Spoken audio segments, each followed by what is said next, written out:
So, okay. Okay, now I'm just going to welcome everybody again because some people are still trying to come back in, and a lot of us are trying to come back in given that we were bounced. But what Dr. Otumba was saying is that the EU with the US and the UK indicating that the situation in Nigeria requires discuss and not guns. And hopefully, as these things go, we hope that the government in Nigeria is paying attention and understanding that, NINAS is a peaceful process. It is a peaceful process, and is a process that if we all get behind it, should get all of us to where we need to be, to equity. It would get us to security. It would get us to where we can actually have unity, because unitary Nigeria has actually been very successful in disuniting the people that live in the union that we call Nigeria. So going about doing the changes that NINAS is calling for, the ending of the 1999 Constitution and not having any elections under that Constitution is actually what's going to move us where we all want to be. Okay, we do have to bear in mind that we do have some elements in our midst that are not. They're not exactly what we want them to be, but that's a good start for us. So congratulations to all of you who are NINAS and all of you who are here to be NINAS and who are going to be talking to others who are joining us. So I am going to actually just give a few rules. If you're not speaking, please mute your line. So if everyone can please mute your lines. We had pretty good compliance earlier where everybody had their lines muted. And I'll go over the rules for today. Today we're going to be talking about where we were, when we gained our independence and had our sovereignty. We'll talk about things that have changed. And then we will go on to talk about what has happened with that change and what is NINAS doing to correct the things that have gone wrong so that we can all be in a better place. Okay. And then there's going to be a call to action, and that's going to be simply, talking about the things that all of us need to do. So please, if you're not speaking, if you will mute your line, we're going to have short segments. They're going to be 4 to 5 minute segments where the presenters are going to give you some information. We'll give you a couple of questions to ask. If you have a question that isn't asked, do please put it in the chat, and that way we'll make sure to be able to answer your question. And also do please put your information, your email addresses and your phone numbers so that we can get a hold of you afterwards. So then that's the way that we're going to be going. You have the presenter, you have a couple of questions, then we'll move on to the next presenter. Okay, so at this point, I am going to ask Tony and Nadi to give us a very quick status report about where we are, and then we can get going. So that way you guys can hear it from from NINAS directly as to what's going on and the things that we're looking forward to do. Tony? Yeah, thank you. Welcome everybody. Like Otumba already said, what has happened in the last 3-4 days, it's not by accident that they are all happening within 72 hours, from the 28th of April to yesterday, 30th. The first, it was the UK that threw in their towel, because it was the UK that always held it together for them. But the angle from which we came put the UK on a head-on collision with their ally, the US. And we were clear-minded at the time we were going after the US to make sure that we put the UK where they can't, the least they could do would be to get out of the way. Not just they just had to get out of, because if they get into the fray, they will have the US to contend with, because we put the U.S. national security, in the opposite direction from their own, the British interest. So it's something they have tried everything. I can report to us now that right after we came out with the proclamation, British diplomats went into the Niger Delta, trying to break up the lower Niger, paradigm, because they saw that was their biggest problem. That if the so-called minorities of the Niger Delta will join forces with the Igbo, they knew that what Nnamdi Kanu was doing was the guarantee that would never happen. That was why they were promoting it and sponsoring it in every possible way. Once in a while, Sheikh Garba will give him credit for something he knew nothing about, spending $85,000 every month in Washington.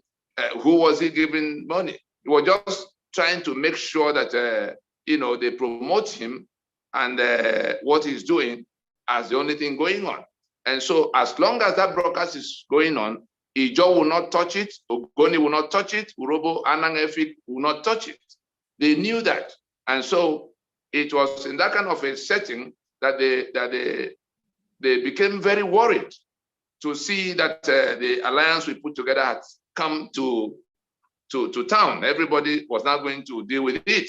So they moved in, called the Ijo to say, oh, you see, Igbo will swallow. They were showing the Niger Delta what Nnamdi Kanu was doing as what Igbo will do to them. So you see, they're already supreme leader. They're already, using their language to discuss the journey to the freedom. And so, unfortunately for them, the people they went to meet were people who had been with us for a long time. And they said to them, show us one Ijo person that Igbo people killed. Only your people, only your Fulani agents are killing us. Show us one oil block that any Igbo man came to take here. Only your words are seizing them and beating us up, killing us. So if Igbo will swallow us, we're better with them than with the people who have tried them in every way since the 50s. Remember that Babiri, worked with them. So it became for white British diplomats to be going one after the other. When they moved into Port Harcourt, and they didn't even invite them as a group. They were going after them, the people they thought could influence other people, inviting them in turns to say, look, we will do restructuring. You are going to get more percentage, not 13%. We're going to make sure at every point in time you are in Abuja, helping dictate what will happen. Forget the accident of Jonathan, that we will make it up for you and all of that. So they dismissed them and called us to tell us, to say, see what these British people have come to. So that's the beginning of their problem, quite apart from the US national security that was now in the opposite direction. So they've checked everywhere. If anybody wants to understand how the US reached its own decision, because it was the US policy decision that compelled the British to dress back. The 2000 we finished Monaco in 2006.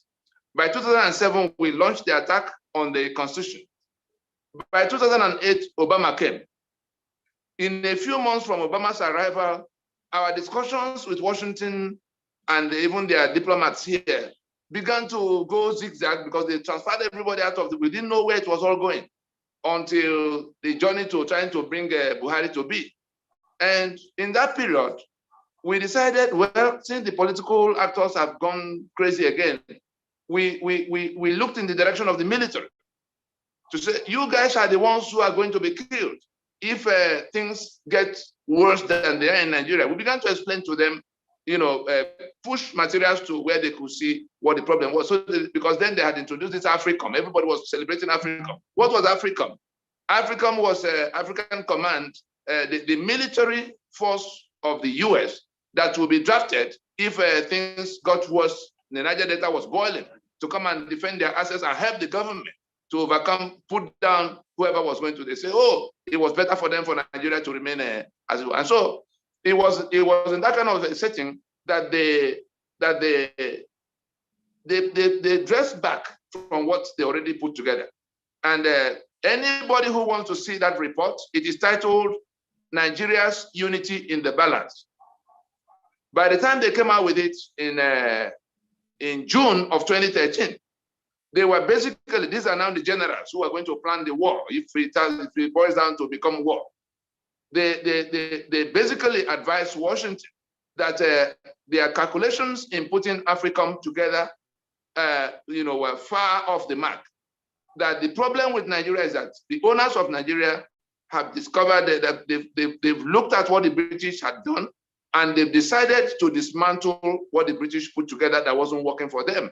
And that they put all of us in two compartments. They said the centrifugal forces and the centripetal forces. We, the centrifugal forces, the ones who now insist we have to dismantle what is not working for us. They said the centrifugal forces have become stronger and better organized than the centripetal forces, struggling. They actually use the word struggling to retain Nigeria as one political union by force. So, having reached that conclusion, they said that no force from us, including the US, can hold Nigeria together against the will of the Nigerians who have now organized themselves to dismantle. They talked on the Fulani, the Caliphate, and all. The map that came out of what they were saying, that if Nigeria splinters, they actually use the word splinter, is very, very congruent with that broken map, the one that's broken into four, because they were able to say these people have gone, they are doing Sharia, the other people are together. So the fault lines they traced match with our own. If that Aladima document was not written in 2012, in fact, most people in Abuja actually think that it is the US that wrote the script we're playing. That's why they always, talk down on us to say America is leading you in their own by the nose. They didn't know it was our original thought that we're fed up with this madness and that our plan was original to us. And I'm just reporting to us that the generals concluded that what the US has to do is to get ready at page 50. The report is 60 page at page 50. The report says the US should get ready to receive the successor states that will emerge from the inevitable splintering of Nigeria. So they already came to the conclusion that there was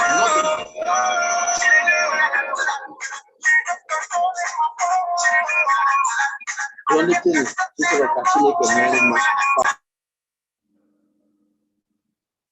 So they already came to the conclusion that there was nothing anybody could do to stop Nigeria from splintering. And when it splinters, these are the units that may emerge, and that the US should get ready to deal with. So that bought us some time, because as Obama's years progressed to where he had to leave, more people were already reviewing the Nigerian situation from our perspective. And so when we were lucky, the people who we began the discussions with came back at the time Trump came.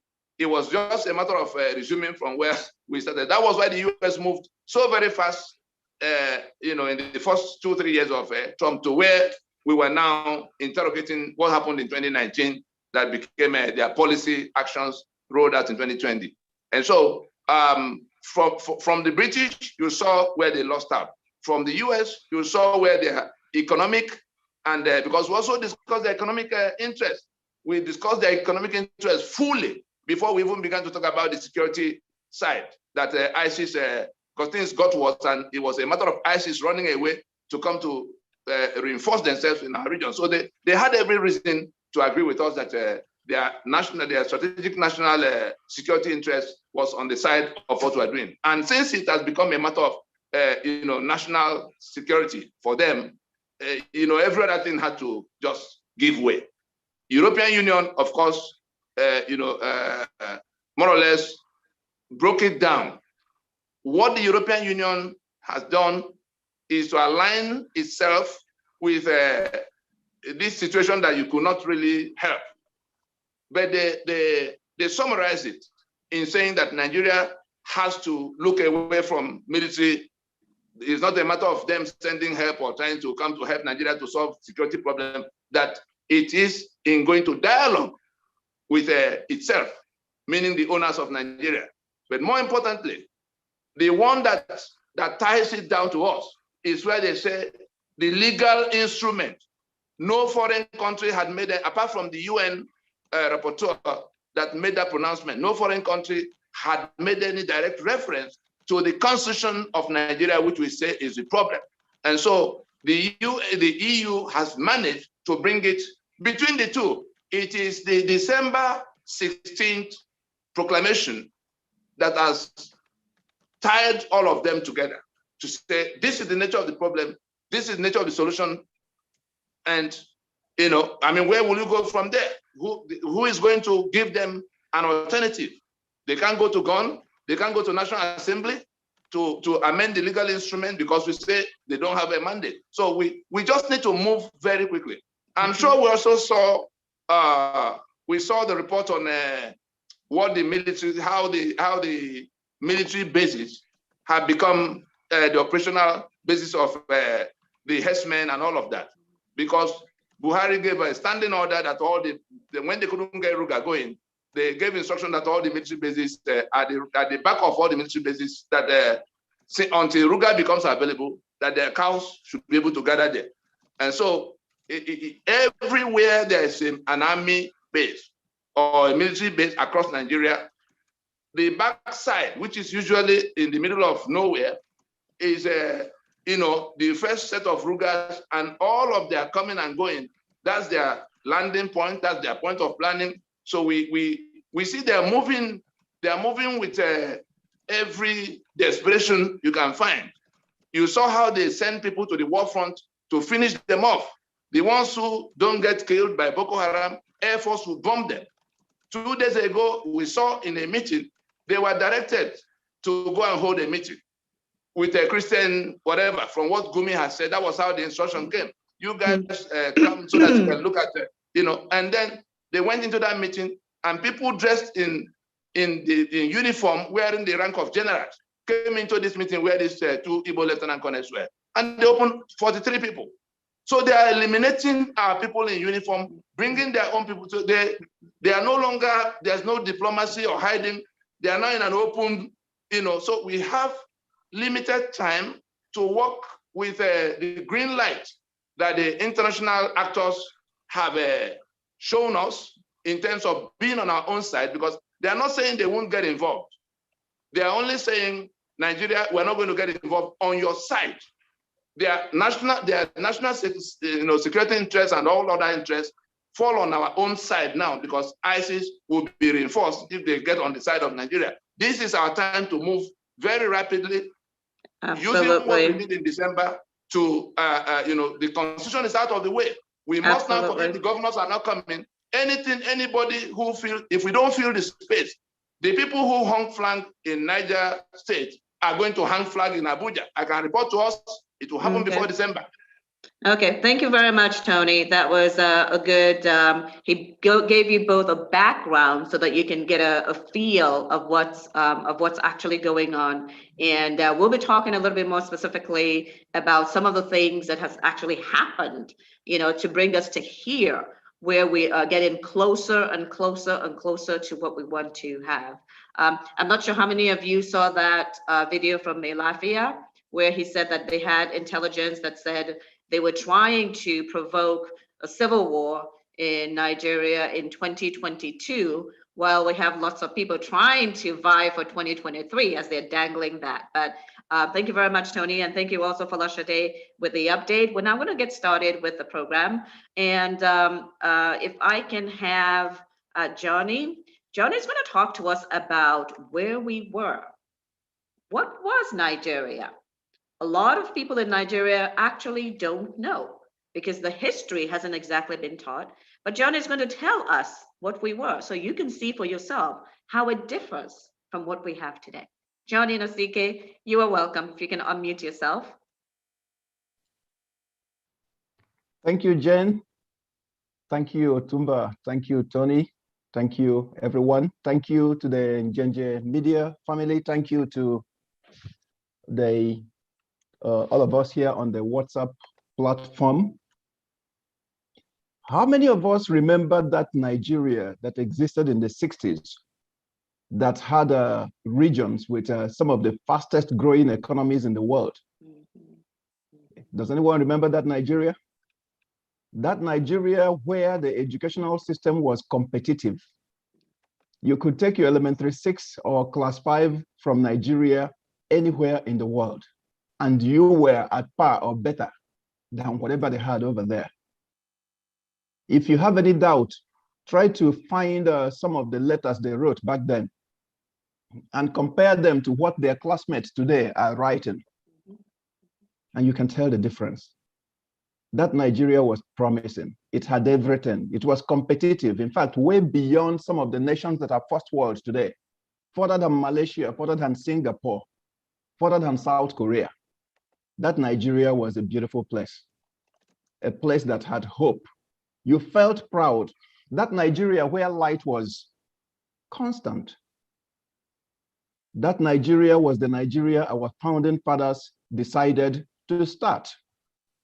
The Nigeria they agreed to start was a nation with 3 distinct governing units called regions. They were autonomous. It was the Eastern region, the Western region, the Northern region. And they had 3 constitutions. 3 constitutions. In other words, they were entities that were capable of functioning as a government of their own, as a nation of their own. The Western region had everything. They were autonomous. The East had, the North had. They could actually have embassies around the world if they so desired. That Nigeria was good. That Nigeria built universities. The West, University of Ibadan, Ahmadu Bello University in the North, University of Nigeria and Nsukka. Those things were there. And they were running on 3 constitutions that they made by the people and for the people. And those constitutions now, when they decided to now form a union called Nigeria, which was supposed to be a federal government, a federation, they now came to a 4th constitution, and that was the constitution that united them. A federation is a union of constitutions.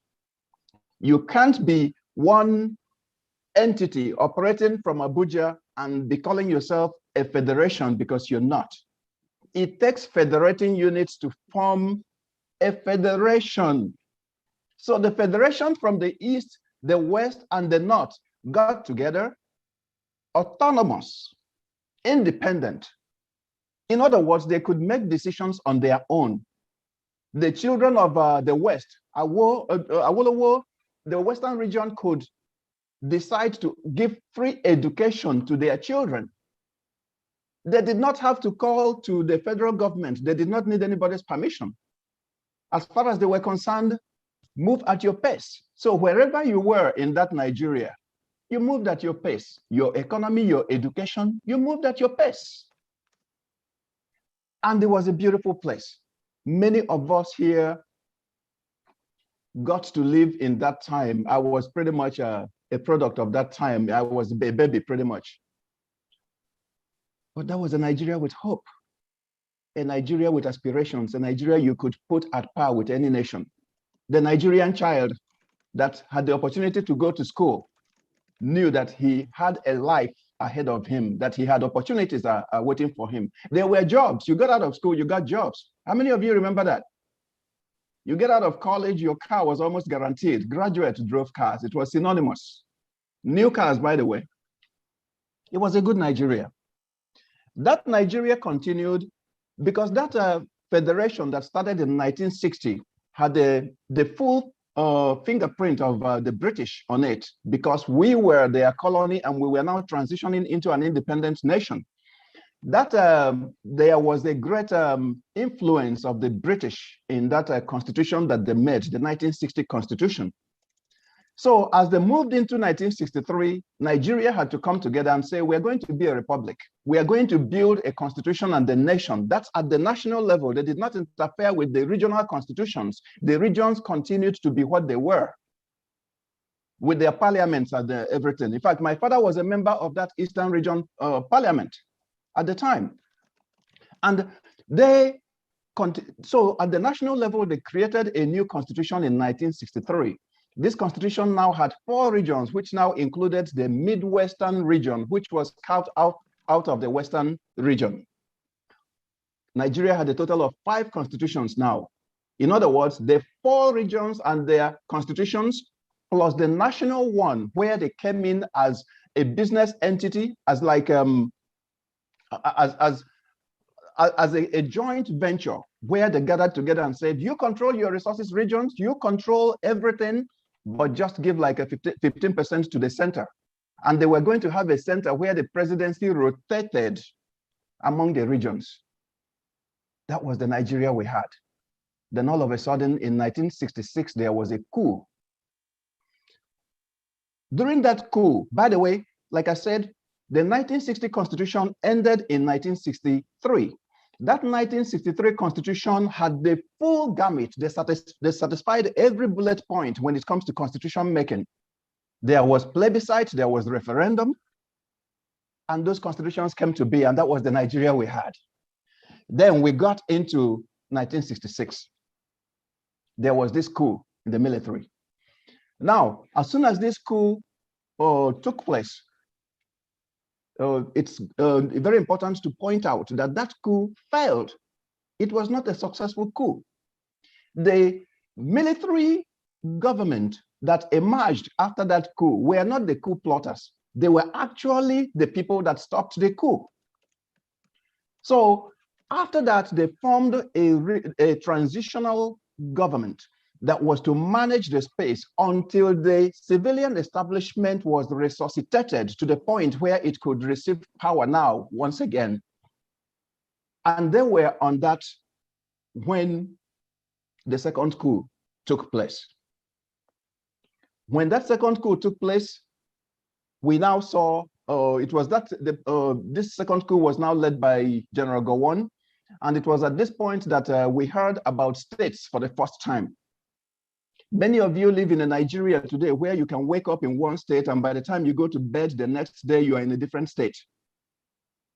The Nigeria we started was a nation where the regions created Nigeria, not the federal. The regions created the federal government, not the other way around. But now somebody sits in Abuja and they create a state. Awesome, so, Johnny. If you could please tell us about, if you can kind of get us to a little further into the story. Yes, yes, okay, yes, okay, because sure, we are way past time. Okay, sure. So now we went into this war. There was this war that took place after that.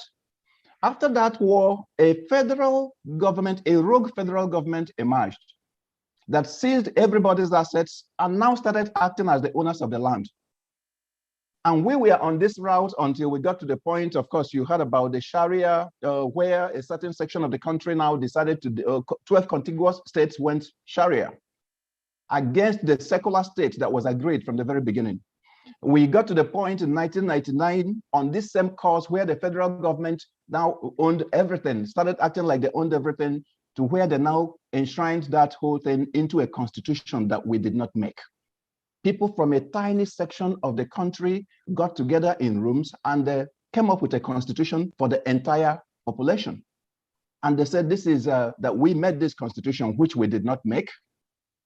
And then they published it and they set it up there as the foundation upon which the nation now stood. And that is where we are at this point. We have been on that ride ever since, on a constitution we did not make, a constitution that had no referendum, no plebiscite, no referendum, a constitution that we did not put together. And Nigeria is like a situation now. The best example, of course, would be a marriage that you did not, a spouse that's claiming you as a spouse and you did not marry this person. And that is where we have been, taking charge of your life, running your life now, compromising your security, putting you, just messing up your future, where you wake up every day, you don't know what tomorrow will bring. That's the Nigeria we're in today, right now. A unitary constitution, a unitary government pretending to be a federal government. Thank you very much, That is where we are right now. Thank you. Thank Bye-bye. you very much. Thank Thank you. you. The main thing to take away from that story is this. What our forefathers designed. There were 4 regions. They were self-governing. That is 4 separate governments with 4 separate constitutions and a small center that was supposed to have a rotating leadership. But that's not where we are today. And we're going to open the floor and take a couple of questions of people that might have some questions. If not, we'll move forward. But let me please ask all of the presenters, no more than 5 minutes, please, because we do want to leave some room for discussions at the end. So please, if we can just give the points, and that would be awesome. Does anyone have a question? Right, we don't have any questions. I'm going to move on relatively quickly. Okay, I don't see any hands raised. Awesome. Thank you very much, Johnny. Now, we're going to be talking about that constitution that Johnny was talking about that we did not make. I'm sure you're all aware of it right now. 1999 Constitution. And where is Clifford Irania? He has been, there he is. Clifford, if you could please unmute yourself. Clifford's going to tell us about this 1999 Constitution. And he's going to focus on some of the key things, including, is there really a chance for another group to have a president? Clifford Irania, thank you very much, Dr. Clifford Irania, for being on the show today. And if you could please provide us with that information, that would be awesome regarding the 1999 Constitution. Thank you very much. And I say greetings from Houston to everybody on board here, and especially to the Illano Omo Oodua audience. Today, I'm going to be talking about 2 things from the perspective of the 1999 Constitution. One is what is wrong with the 1999 Constitution. 2 is what are the miseries that the 1999 Constitution has created. Number 1, on what is wrong with the 1999 Constitution. There is everything wrong with the 1999 Constitution. First of all, we the people did not make it. The Constitution lied in the preamble. It says we the people didn't make it. Number 2, the 1999 Constitution, as against the standard practice globally, was not written. In my days of ignorance, the days I really didn't understand, I make such statement as 1999 Constitution was written by Abdul Salam Abubakar, blah, blah, blah. No. 1999 Constitution was photocopied from an existing and also illegally or fraudulently made Constitution, which was the 1979 Constitution. Ladies and gentlemen, I have here a copy of Decree 24. It has 6 paragraphs before the signature portion. The last paragraph, which is the 6th one, put it very clear that they are hereby transforming the 1979 Constitution into the 1999 Constitution. So that supports the fact it was not written. Number 3, it was never subjected to referendum, which is a standard practice. Whenever a constitution is completed, you bring it out for the people to vote, yes or no. That is the standard practice world all over. Then the other thing is that the 4th one is that the Constitution itself contradicts itself. First of all, in the preamble, it says that we the people, but in section 14, subsection 2A, is acknowledging that it's the people that's supposed to make the Constitution, whereas it lied in the preamble that we the people made it. Number 2, section 10 contradicts section 260 to section 264. Go check it out. That is number 4. Number 5 is that the Constitution has violated our union agreement. We all heard what Johnny said here. We all agreed by entering the independence, we all agreed to have what is called region. The Constitution went ahead in section 3 to create 36 states. which we never agreed to. We never agreed to a state. Number 6, which is the final thing I have to say here on what is wrong. Of course, there are so many things, but I just limit it to this 6. Number 6, the Constitution lied in Section 2, subsection 2. I'm trying to almost repeat what Johnny said. He said the Section 2, subsection 2 says that Nigeria shall be a federation. A federation is a union of constitution. And the Federation of Nigeria, like Johnny said, died in 1966. So that's Section 2, subsection 2 is a lie. Now, let's go to the misery that the Constitution is creating. Number 1, the Constitution seized all our natural resources. In Section 4, subsection 2, Schedule 2, Part 1, it seized all our natural resources. Number 2, the Constitution stopped us from developing our regions at our own pace infrastructurally. Schedule 2, Part 1 again, you cannot generate electricity on your own. You can't build your seaport. You can't build rail, nothing. No IT infrastructure you can do on your own. Why? Because of Section 4, subsection 2, and Schedule 2, Part 1. Number 3, Section 3 confiscates all the money realized from the resources for the various regions and redistribute it to the core north. Example, the money generated from seaport in Lagos is put into what is called federation account, which is in Section 162. And when money is going to be shared, it's going to be shared according to size of state, number of local government, and population. I agree that Lagos may have a little bit of population, but there's no way Lagos will get the same amount of money with Kano State.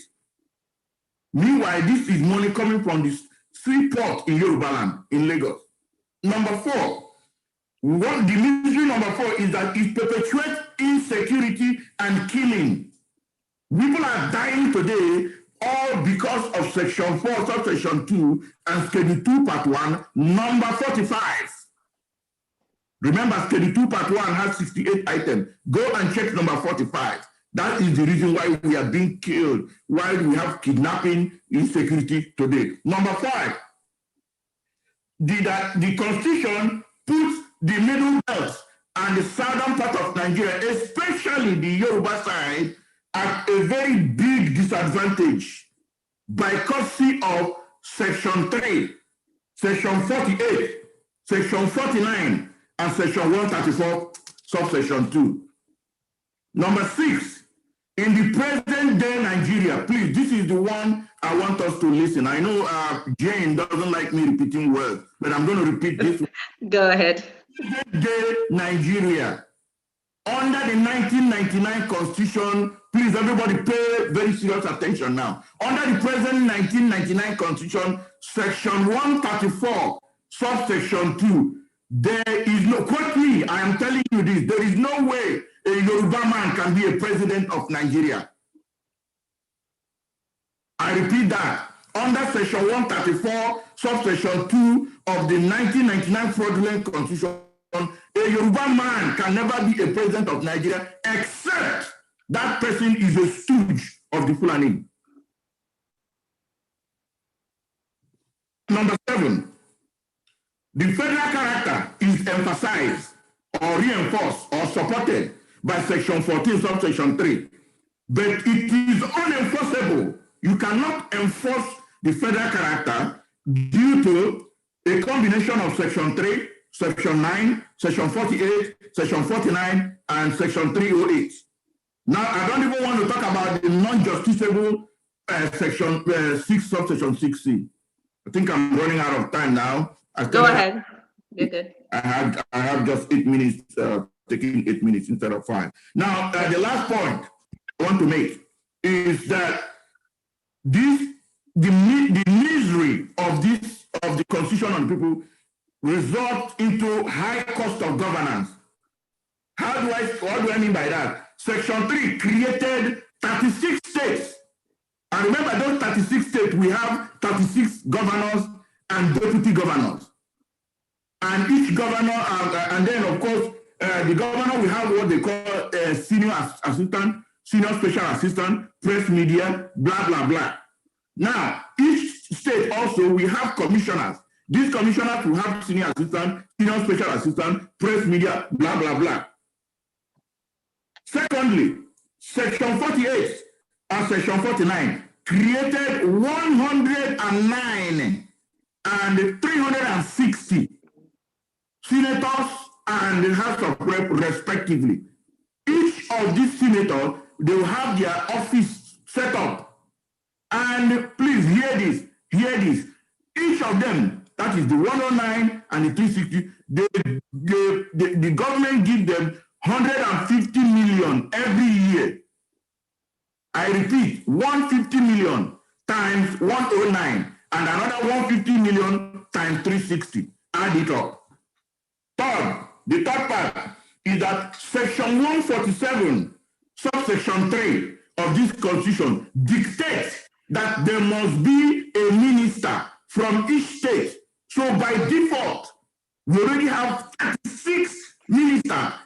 Gina and I are in the United States of America. They have only 14 persons. Actually, it's 13. It's the vice president that makes it 14 in the executive. You know how big the economy of the US is. The executive is just 14. But by courtesy of Section 147, subsection 3, 36 ministers by default. That one you can't question it before they start adding others. And each minister has a senior assistant, senior special assistant, press media, personal secretary, blah, blah, blah. I have run out of time, so I won't want to continue, but let me just ask just a few questions here. One, why has a Yoruba man or woman not headed the port in Lagos? Instead, it is northern Muslim, Fulani Muslim.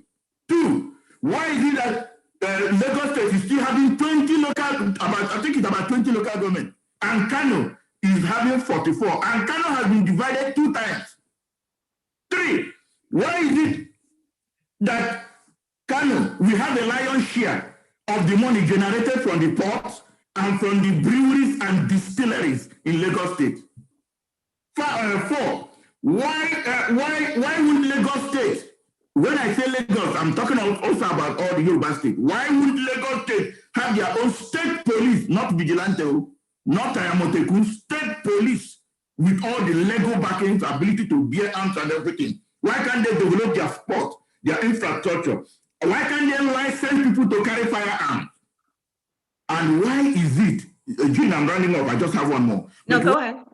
Why is it that something as mundane, as simple as business registration, incorporation, why must it be going to Abuja?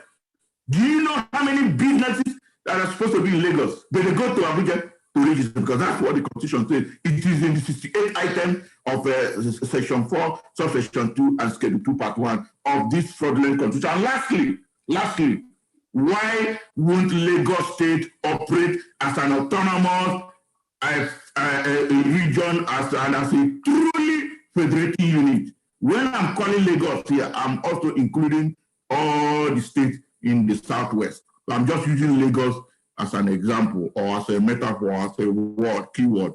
Thank you very much. Thank you very much, Clifford. That was awesome. And we are going to have this video available for you afterwards so that you can, because it is streaming live on YouTube and in Njenje Media. Thank you, Maz Njenje, for always hosting us. But that's powerful information.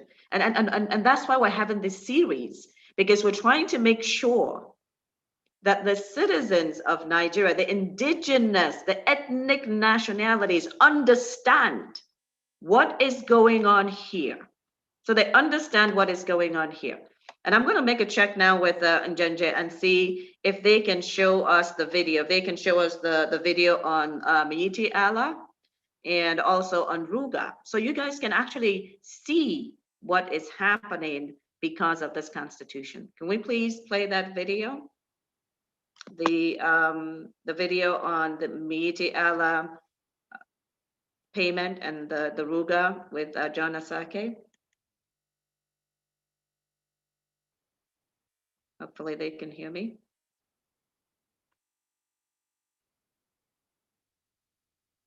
Okay, looks like that's not queued up yet. So I'll just tell you about it. So we have the Miiti Allah that was paid 100 billion naira to stop kidnapping for 2 years.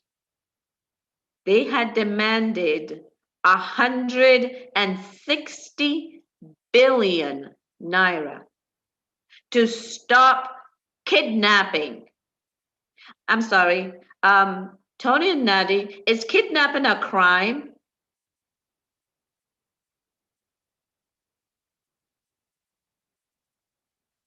He's trying to unmute. He's the legal attorney here. Well, yes, it is a crime. So why is it that Miiti Allah is committing a crime and they're being paid for it? Okay. And then Miiti Allah also said that they were killing people as revenge for these Fulanese that had been killed. Okay. We are at almost what, over 105,000 people killed. Last time I looked, that's a crime. They have admitted to 2 crimes, and yet, do you see them on the newspapers telling governors that they can go wherever they want? This is a terrorist group that's admitted to kidnapping, to killing, and to making threats against our governors. Well, that one we see in the papers. That's what the 1999 Constitution has given you. And unfortunately, we don't have the video with John Asake, where he's talking about where they have taken 70, I think he said it was 70,000 acres of land, huge. And they're building all kinds of things there. The people have been displaced, not compensated, displaced from their land, from their farms. That's what the 1999 Constitution gives us. And that's why when Ninas went ahead as Movement for New Nigeria and looked at this, they said, there's a serious problem here. This is going to lead to serious problems, and we're seeing it. Every day you see it in the news. So I'm now going to call on Maxwell. I think it's Maxwell that's doing the speech. That's going to talk to us. Maxwell, if you can unmute. And he's going to talk to us about the journey. Once that constitution was put in place, what happened so that we could now be here where we are? And you heard Dr. Falashade talking about the fact that things are changing in our favor. Maxwell, I see you. Can you unmute? I don't see your picture. Maxwell, can you unmute? Okay. Well, if looks like you might be having some problems with doing that, so we might have to go to Donald Ekpo to give us that piece of it that walks us from the 1999 Constitution to where we are when the Constitution of Force Majeure was actually declared in December.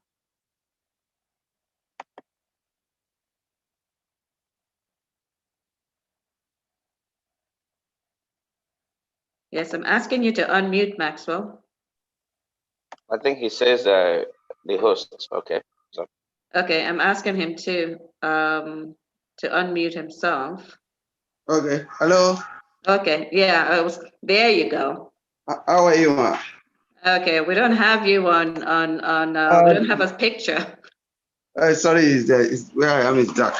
Okay. Oh, there is Go ahead. Okay, You are so welcome back, Maxwell. That's live now. That's live. That's live. Okay. Okay. Can you see me now? No. Hold on. Let me on my camera. Your video is off. Okay. Yeah. Wait. I will hold it right away.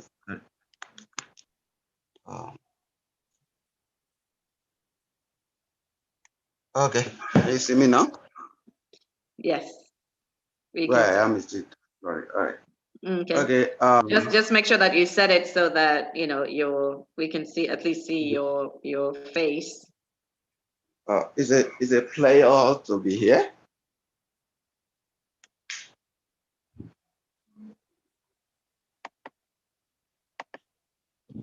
it's a pleasure to be here. And I thank Mr. Donald for giving me the opportunity to address this August gathering. So I have a paper with me that I want to read to this gathering. It is titled, The Road to Freedom. So do I have the permission of the House to proceed? Yes, please. You have 5 minutes. Okay. So today, we speak of Ninas, but the struggle for the restoration of our sovereignty did not start today. The struggle started almost as soon as the sovereignty of the ethnic nationalities was stolen by the imposition of the 1999 Constitution, which maintained a unitary government. With the end of the military regime and return to democracy, there was great hope that the country will be returned to what people had voted for, and that existed prior to the military intervention in 1986. Let me take you back over 2 decades of our journey. When the 1999 Constitution was made public, a few weeks after the inauguration of General Olusegun Obasanjo as president, the flaws, the holes, and selfish intentions were recognized. It was important to set up a mechanism of vehicle to drive a countrywide rejection of this forgery of a constitution. Therefore, in 2004, the Pro-National Conference Organization, PRONACO, was established to rework the damaged federal constitutional basis of Nigeria. PRONACO convened all ethnic nationalities and quickly mandated its representations to go back to the people and to come up with rectified drafts of how they will want to participate in the Union of Nigeria. The conference sat in plenaries across the cities of Lagos, Port Harcourt, Enugu, Jos, and Kano, then returned to Lagos for the final sitting. These plenaries produced the 29 points of resolutions. These resolutions were an agreement derived from all the composite people's constitution as presented and defended by ethnic nationalities representation in those sequential plenaries. And it is important to know that there were observers from the international communities, including the United States and European Union observers. In August 2006, a delegate from Katsina moved the motion for the adoption of the draft People's Constitution that emerged from the 29-point resolution of the conference.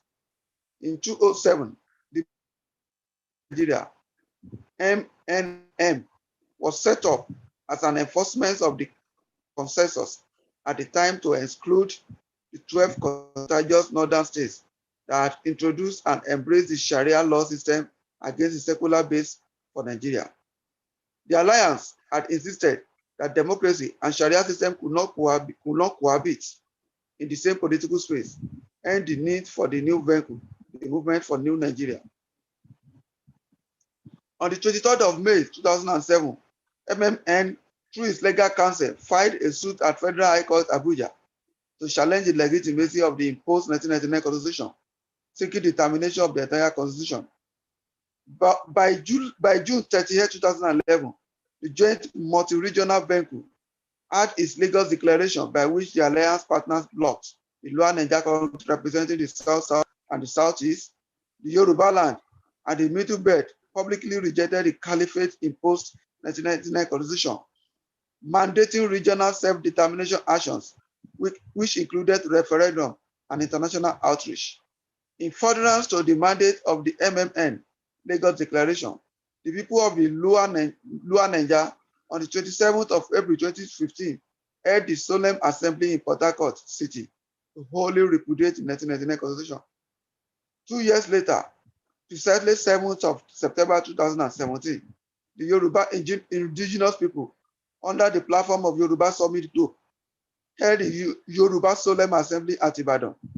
The assembly publicly repudiated the 1999 Constitution as the basis of the Federation of Nigeria and proclaimed the self-determination rights of the Yoruba to reclaim autonomy of Yoruba land. A year later, on the 8th of July 2018, the indigenous people of the Middle Belt held the Emergency Assembly of the Peoples of the Middle Belt in Jos, Plateau State, to publicly reject the Unitary Constitutional Agreement of Nigeria.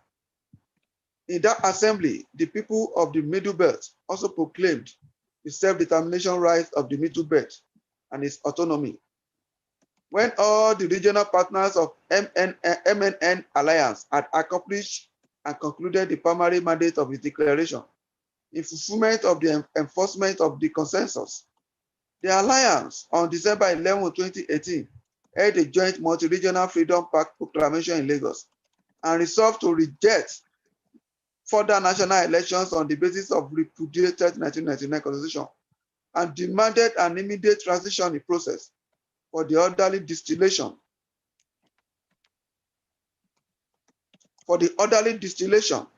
of successor state units. It also resolved that the instrument for such resolution should be by referendum.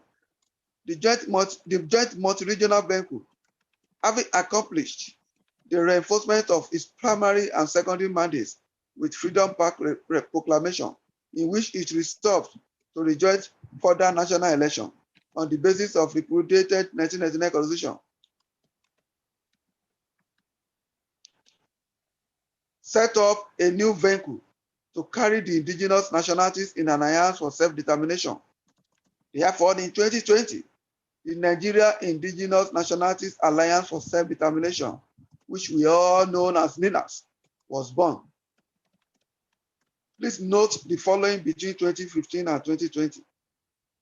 By May 2015, an LNC team visited Capitol Hill, Washington, United States, to make case for the determination of the operation of Nigeria's 1999 Constitution at a special congressional event on Nigeria.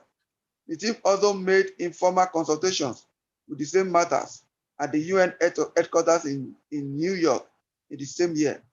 In 2019, January 17 precisely, an LNC team raised a global alarm about the killings of Christians and ethnic cleansing in Nigeria during the coordinated press conference on Nigeria at the National Press Club in Washington, D.C. The team presented undeniable evidence that showed the coordinated links and similarity within the Boko Haram, Fulani, militia, herdsmen, ISIS, ASWAP operations, and how federal government conspicuously watched. And between June and July, still in 2017, the same team from the Luar Nigeria Congress, accompanied by the survivors and victims of Fulani herdsmen rampage in the Middle Belt territories, attended the International Religion Freedom Ministerial Roundtables event at Capitol Hill, Washington, where they made a case for the United States' better understanding of the grim situation in Nigeria and the need to appoint a U.S. special envoy to visit Nigeria and possibly confirm the realities. In response to the case made by our team, the United Nations Special Rapporteur visited Nigeria in August 2019 against widespread reports of weapon killings and other alarming negative indices. The UN that same month made a damn verdict that the constitutional agreement of Nigeria was a prayer cooker for injustice. The verdict came on the heels of the US verdict on the Fulani-driven ethnic cleansing. Another special rapporteur who visited Nigeria in 2020 had similar findings. In December 2019, Nigeria was placed on the US Special Watch List for infractions on religion freedom. The report also suggested that the Fulani-dominated federal government of Nigeria and armed forces tolerated these religion infractions and even participated in it. In 2020, Nigeria became the first democracy to be placed on the Black list for egregious religion infraction. So my concluding part, in 2020, Nigeria was ranked 84 on the Global Terrorist Index, a very troubling achievement given the genocide on Christians by various terrorist groups including the Fulani herdsmen, Boko Haram, ISIS, ISWAP, and others. In 2020, also, the International Criminal Court issued a report indicating that they had reasons to believe that the Nigerian military under the retired General Buratai had committed crimes against humanity, and thus arose to the level of war crimes and therefore needed further review. You all recall the NSAS treatment, the role of the Nigerian Army, and the occupation of Lagos. So the United Nations issued a report indicating that over 105,000 had been killed, 300,000 had fled as refugees to other countries, and 3 to 4 million people had been displaced from their land within the Nigeria territory. Due to the obscene cost of governance, Nigeria in 2020 also officially became the poverty capital of the world, with almost 100 million people living less than $2 per day. Which way, my people? Thank you very much for listening to me. Thank you very much, Maxwell. That was very well said. The purpose of that is to let you guys know, as we said earlier, to understand that this is not a fly-by-night plan. It's not just simple agitation, because agitation doesn't get you there. You have to lay the groundwork. You have to take the steps. And so everyone here is here because you're intellectuals. You're understanding that there are things that we need to do to get us to where we need to be. There's got to be the engagement with the international community that we have done with the UK, the US, the UN, okay? The engagement with the ICC. There's also got to be things that we have to do. We've lodged a complaint about the Constitution. We've done the solemn assemblies. We have repudiated on December 16th that Constitution. And so I'm going to ask if there's any questions, and we'll take a couple of questions. If not, we are going to move on and talk about the constitutional force majeure. And maybe we'll take, have a few people pronounce it and see who pronounces it the best. Majeure. Okay. So do we have any questions of the 2 sections that we've gone through? If not, we'll keep going through. I don't see any hands raised. Okay, I see one hand raised. Honorable Ogaraku. You have 30 seconds to ask a question. Go ahead.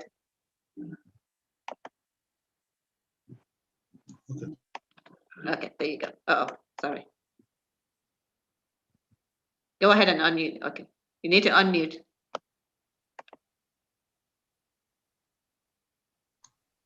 Okay, sorry about that. That's okay. One assurance I should expect myself, and I believe another person may think of that, is that it's good. We heard at the beginning that the world body, starting from United Kingdom, has said that the issue of Nigeria is not doesn't require arm, but engaging the people. Is it just a question of word? How can this be attached to commitment? Because people will always tell you, leave about it. United Nations will not come until you die. So how can, yes, please, that's a fact. How can this be fact, and how can we anchor on this to achieve our purpose? Thank you very much. Okay, let's see. Tony, did you want to answer that quickly? Like, I see, Tony, did you want to answer that? I don't see his oh, I can go ahead and answer that. Well, one of the things that you have to recall that Tony talked about. Okay, there he is. If you can give us the Cliff Notes version of an answer to that question, 2 minutes. Yeah, I will urge us to read, and we've posted them on the forum. Let those who have not read, please go read exactly what was said, and then try to understand it against the background of the information we have given as to how they arrived at this position. They had been the ones holding the caliphate by the hand from 1914 to date. On this occasion, they said their partnership will not extend to being able to solve this problem, because what it will take to solve this problem is exactly what they had to do in 1967, 1966, to help beat down everybody, kill as many people as need to be killed. They killed 3.5 million on that occasion. Now, if they have to get the only kind of help they are going to be able to give the caliphate will require the killing of no less than 15, 20 million people in the kind of challenge that is coming at them from the South and Middle Belt simultaneously. And if they were to do that, they will be doing so holding hands with ISIS. At the time, the US is at war with ISIS, and I told everybody, you can't go there. So it's not a matter of they've already locked themselves out of. And if these people, if they decide to move, that's their worst option. That's their nightmare. That the whole of the South and Middle Belt, nobody has ever organized them before now since 1914. They've always been able to deal with the thief in one corner, they join another corner, the Igbo in another corner. On this occasion, they have all of this. So if they shoot at any one person, that alliance comes alive. Everybody pointing guns at them. And the constitution that empowered them, enabled them, is now in distress. So they're not going to be, we won't be fighting with our hands tied to the back. And let's not worry about those things, because it wasn't by accident that the EU and the US and the UK will be saying something that amounts to the same thing, that this matter has to go back to a discussion amongst the owners of Nigeria, and that our legal instrument has to be reworked. Between the two, there's no room for any shooting, because each of those countries will stand on the side of what they've declared. If the UK wants to play a prank, then they'll have to be ready to meet with the US that is already here, to stand on the side of their own decision. So it's not let's focus on how this constitution will go down and how we step into the space already created. Our sovereignty is on the table. If we don't move quickly to take it, ISIS will put flags in any locations we leave outside. I think that's where I want to leave it. Okay, awesome. Thank you very much. And we're going to take one more question. Johnny, if you can hold your question until the end, that'll be awesome. We have Olubala Fatoki. If you can unmute yourself and ask your question. Okay, hello, let's everyone. keep it to 1 minute, no more than 1 minute. Okay, hello, everyone. Thank you for that detailed information from Mr. Tony and the other man. One cannot help but to have this agitation from all the information given. It's not that we don't know of these things before, in history and all that, but from the full information that we collected tonight, it jars up a question from me, like, why did it take us this long to actually get ourselves to this point? They couldn't have used voodoo on all of us. You know what I'm saying? They couldn't have been using black power on us. How come the likes of my father and my forefathers delayed it till now, that it had to be my generation fighting for this cause? What did the Fulani do to us? What did they put together to actually blindfold us this long? That, we're not coming now. I'm beginning to think, could it have been the ruling, because I won't call it leadership, it's the ruling of Muhammadu Buhari that has led to this? Because it's like, we hear these things in history, but then not in details like this to actually agitate you to this one. I want to know, please. Okay, that's a great question. And Tony, can you do a quick job on that, a quick response to that, or have to? Okay, if you can unmute Tony and just do a quick response to that. Right.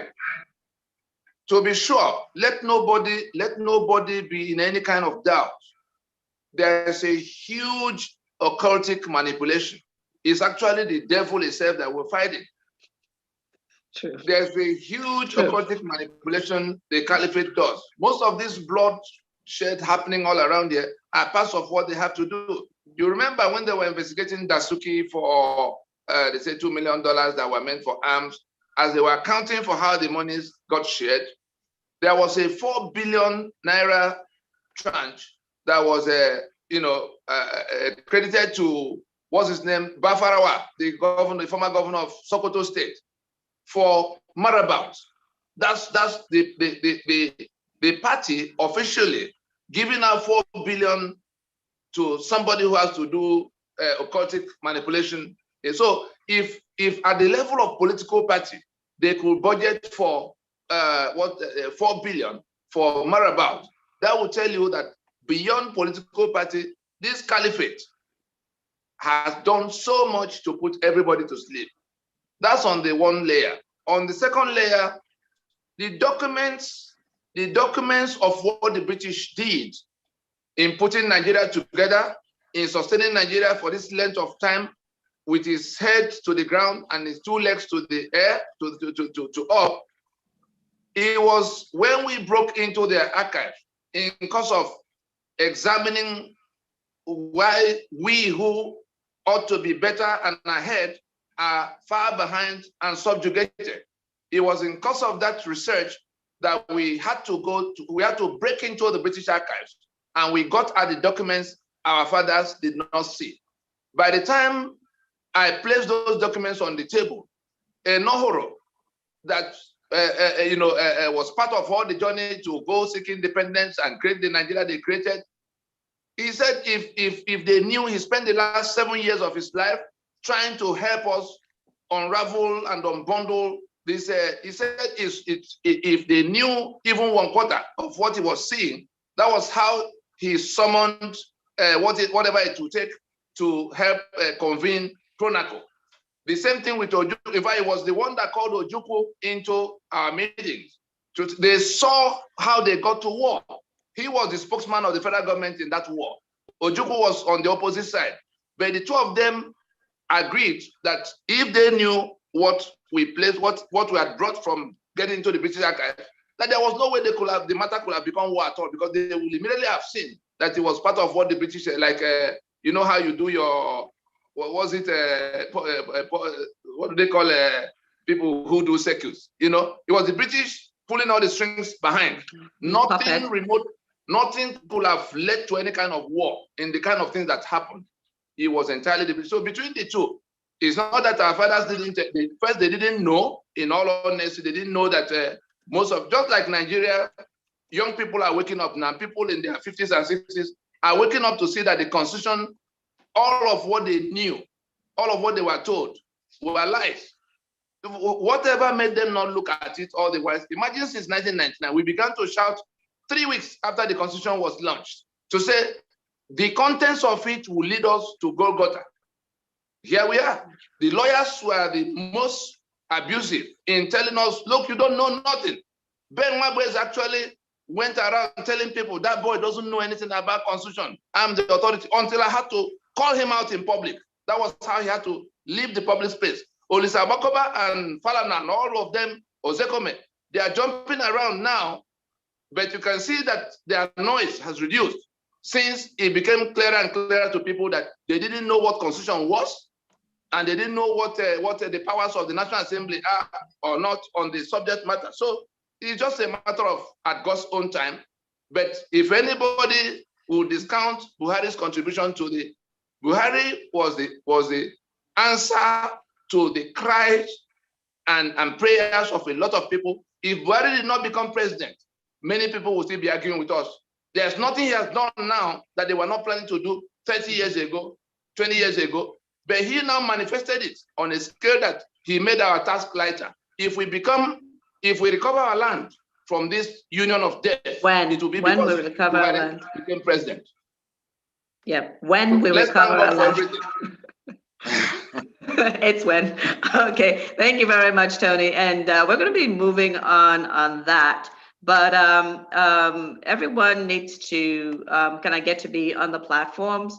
And you would see a video that was made in 2019. I don't think it's Benny Hinn that made that prediction. There was some other pastor that talked about that. And he said in 2 years, that we will be here. And that video resurfaced, I think it was this week. And here we are. Here Nina says.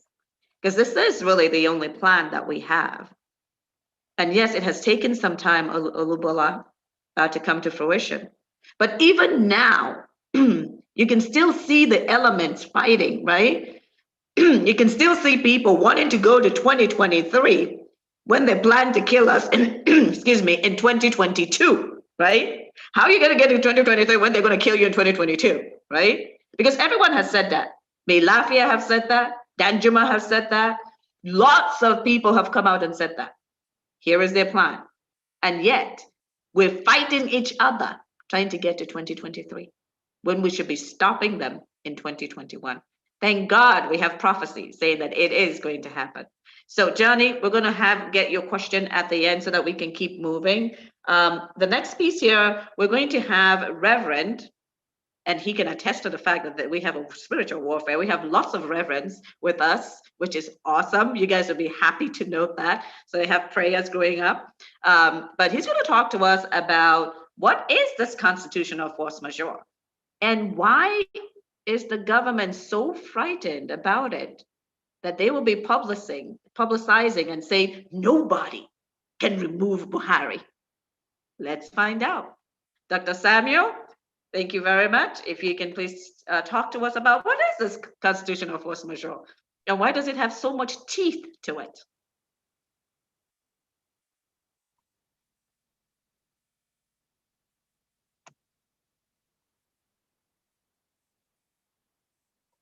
Go ahead, Reverend Samuel. We can't hear you yet. All right.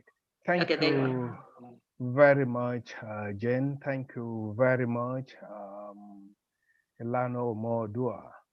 And thank you to everybody for this opportunity to talk to us regarding NINAS and the constitutional force majeure. Briefly, NINAS is the Nigerian Indigenous Nationalities Alliance for Self-Determination. It is the multi-ethnic alliance of the indigenous people of the Middle Belt, part of the former northern region, and the people of Lower Niger, that is the southeast and south-south, former eastern and midwestern region, and the people of Yoruba, Illano Omo Oodua, the former western region. This alliance of the indigenous people essentially seeks, self-determination for each ethnic nationality. It serves as the vehicle being used to restore the self-determination of the ethnic nationalities under the United Nations Charter. Self-determination was formally introduced in the year 2007 into the United Nations Charter when Kofi Annan was then the Secretary General of the United Nations.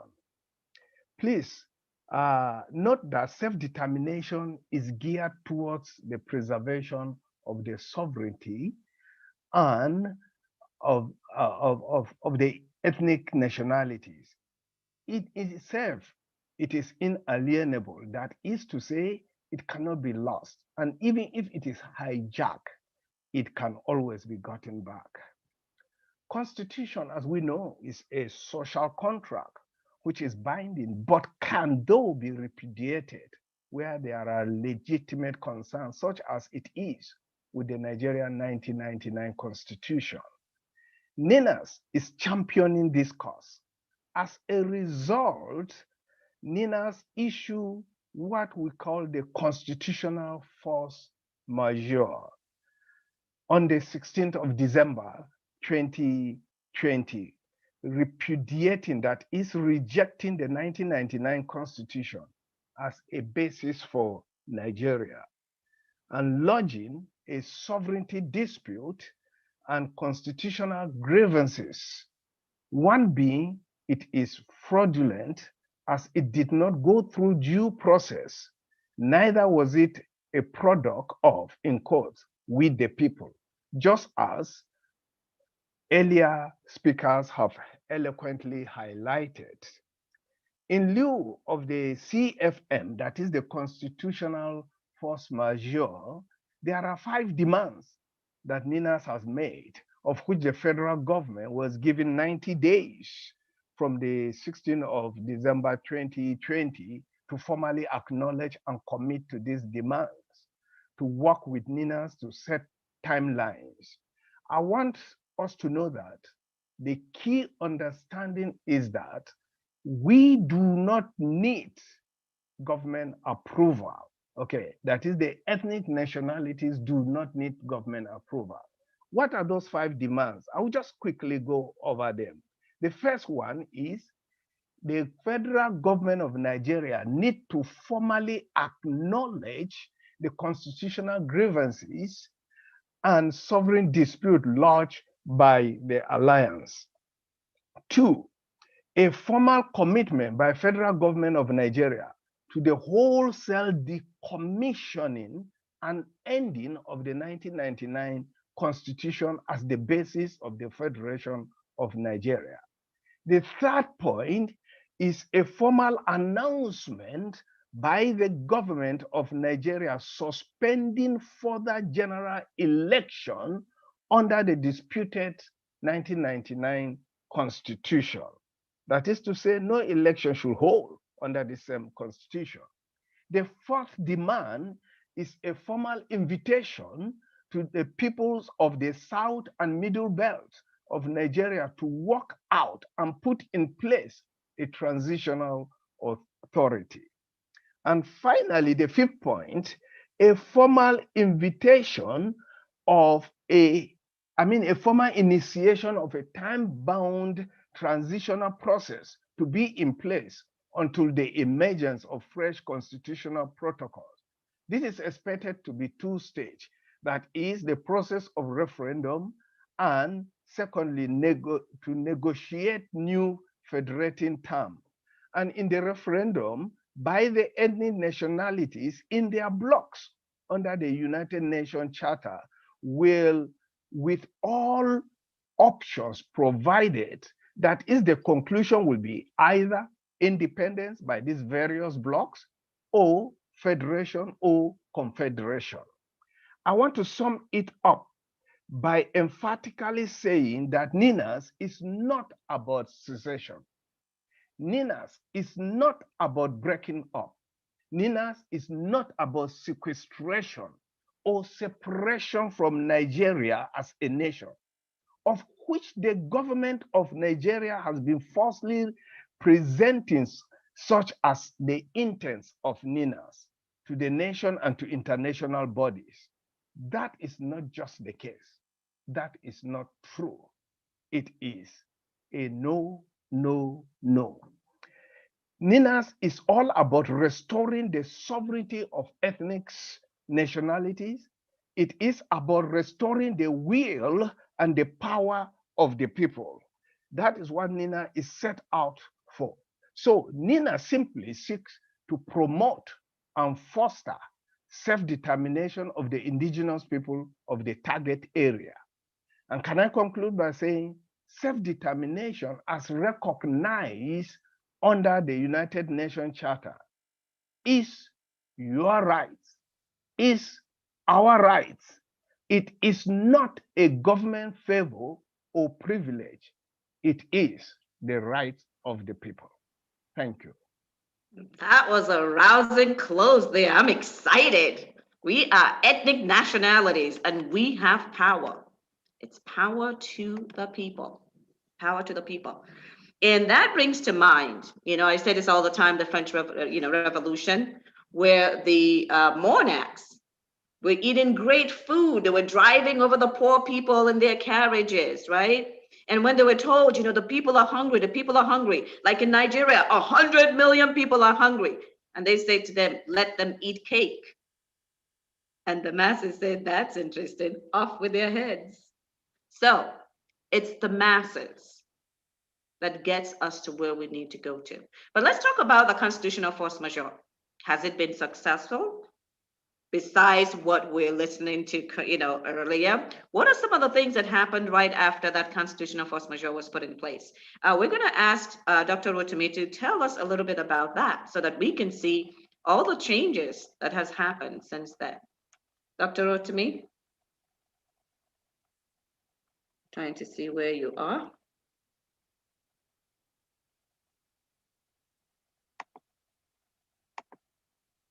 If you can unmute.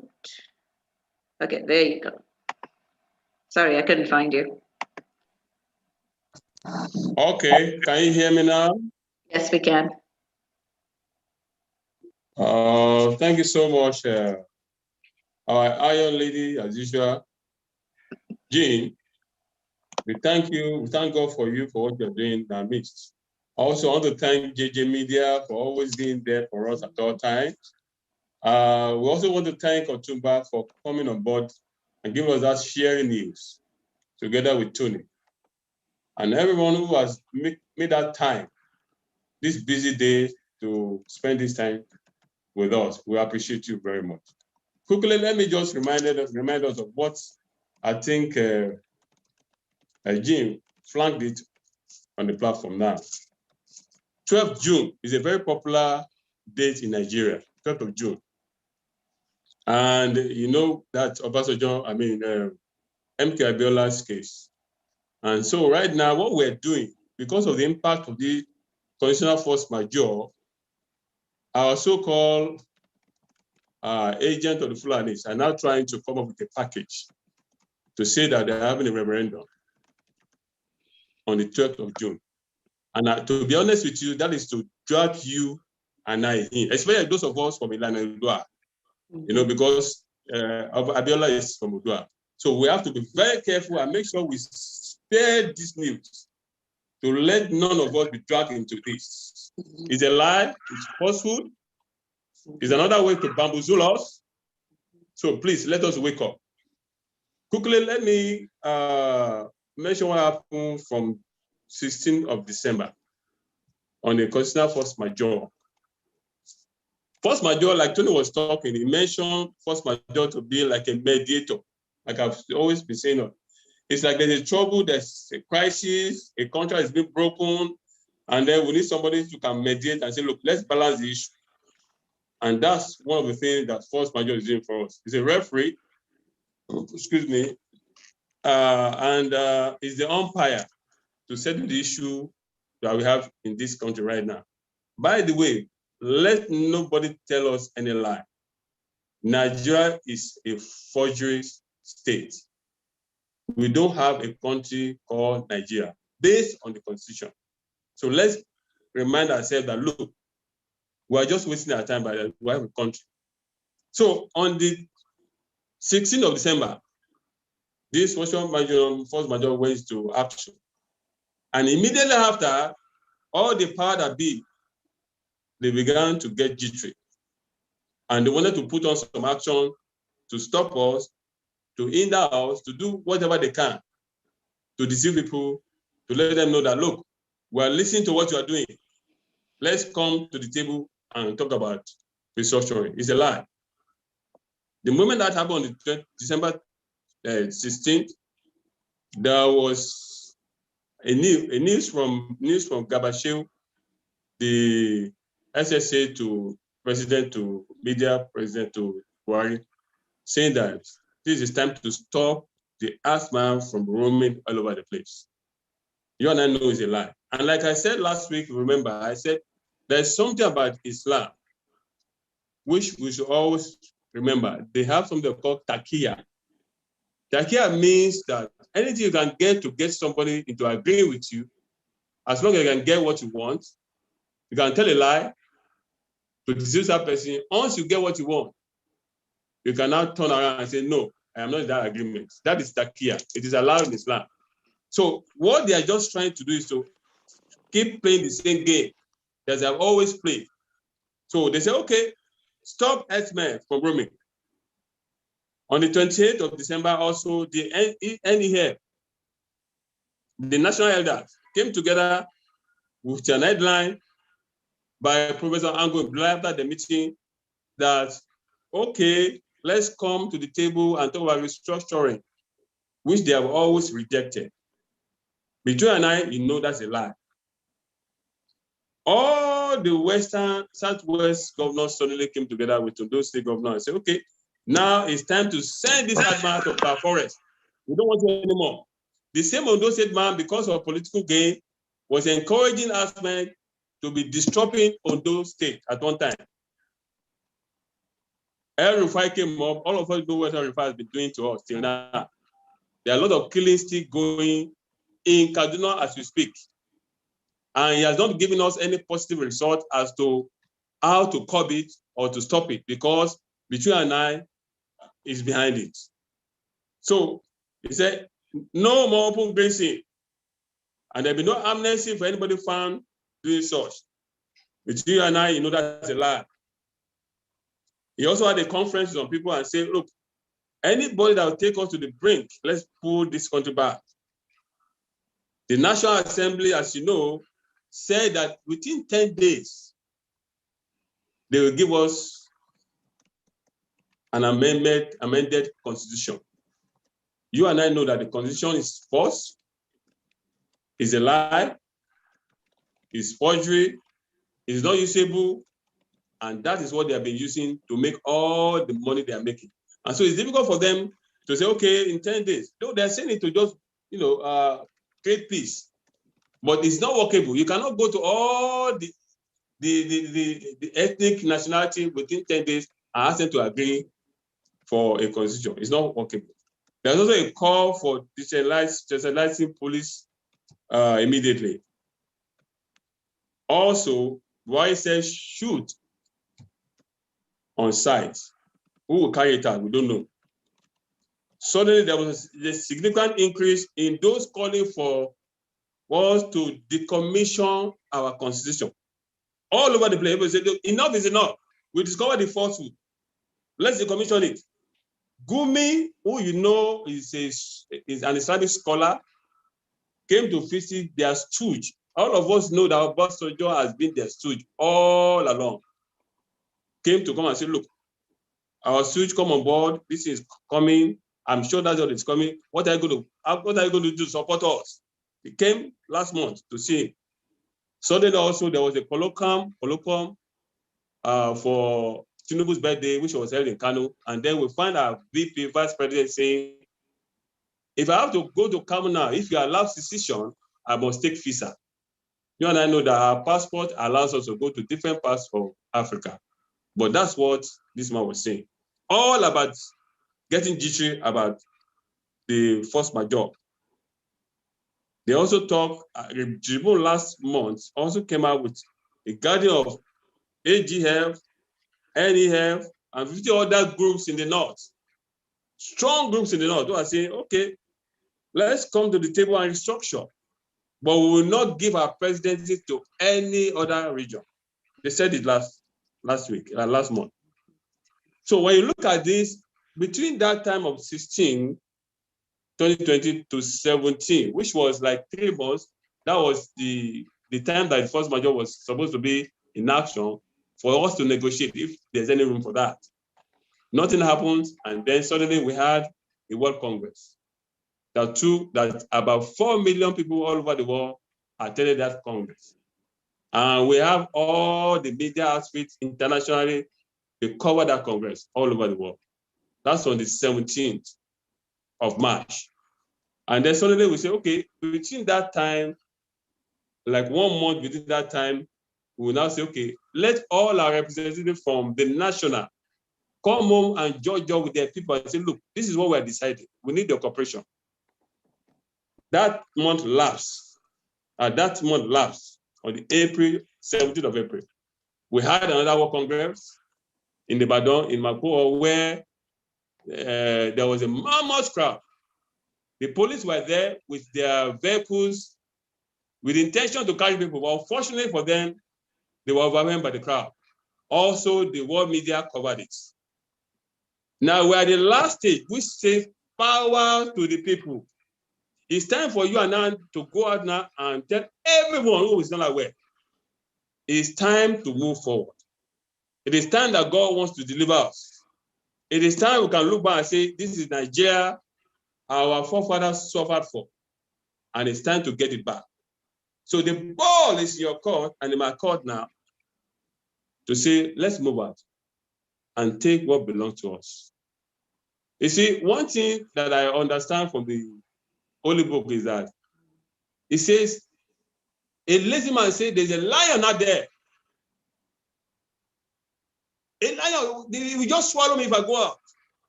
And something, this other, I was just thinking about what happened to those 3 lepers in the book, in the Holy Book, in the Bible. They said, if we sit here, we will die. If we go out there, they will kill us. Because they've been sitting inside. They couldn't, lepers are not allowed to go out. They couldn't go out. But now they say, okay, we have been sitting here for a long time. So let's try out there and see whether we'll get deliverance. But suddenly, without applying their faith, they step out in faith, and there was abundance for them. They make a kill. So for us, I want to challenge all of us that it's time for us to step out and take what belongs to us. Thank you very much. Thank you.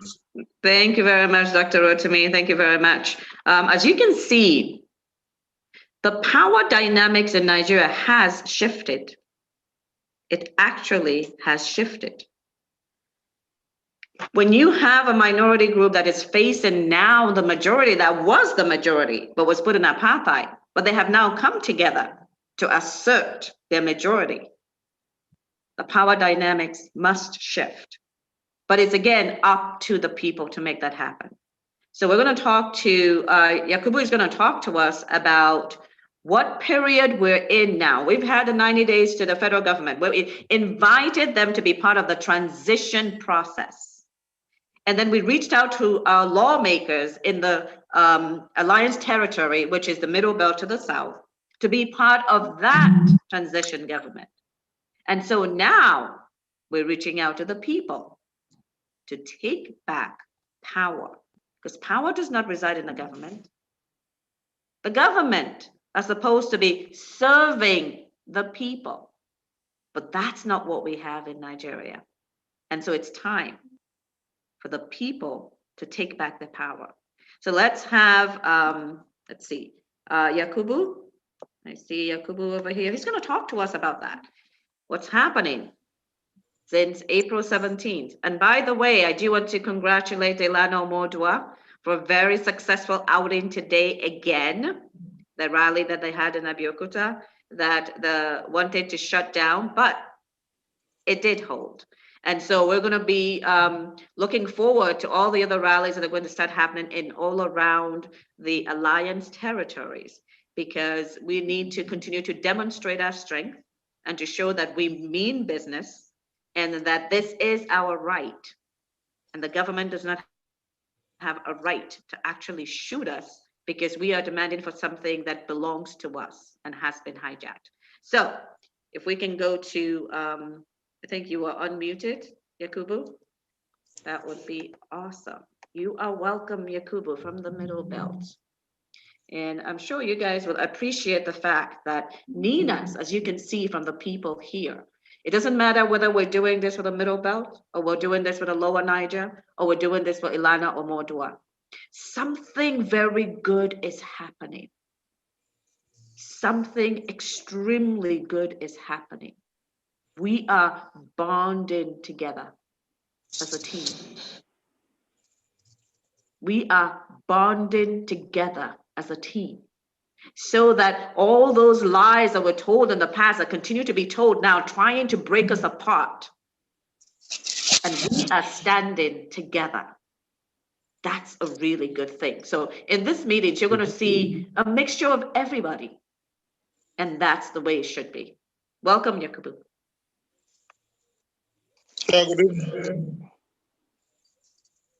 Right, you're going to be talking to us about, what happened from April 17th when we had the World Press Conference, and the 120 days and what that means for us. Good evening, everybody. Good evening. They are all on mute.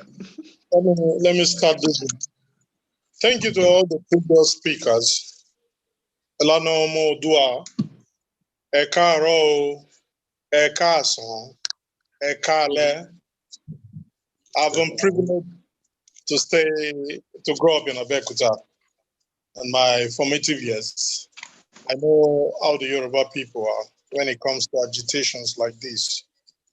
And as I usually say, Ninas is divine, is godly, and it's germane.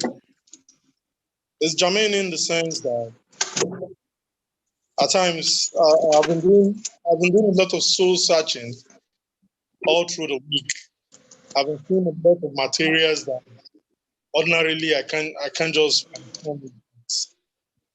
We're still together as a people, and we're even still talking.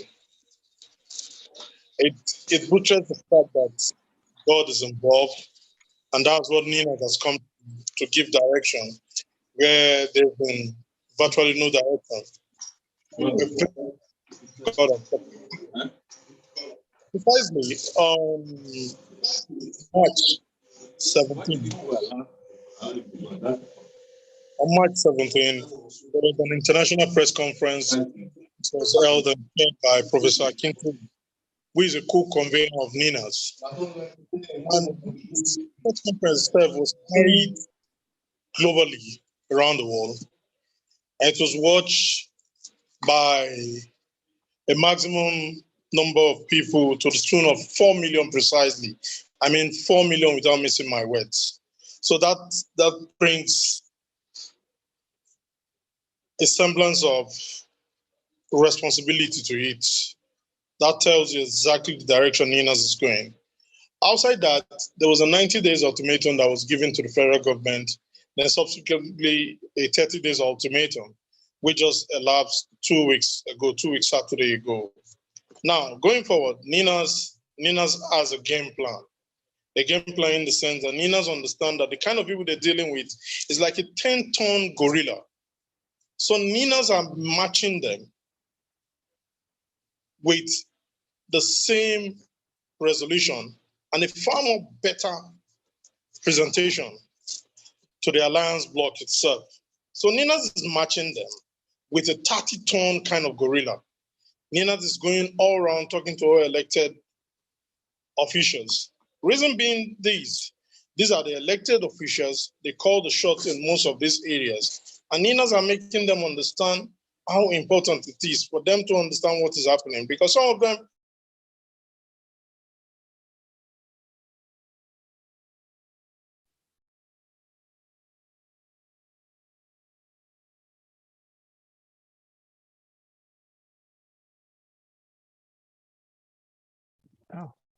them are like fishes.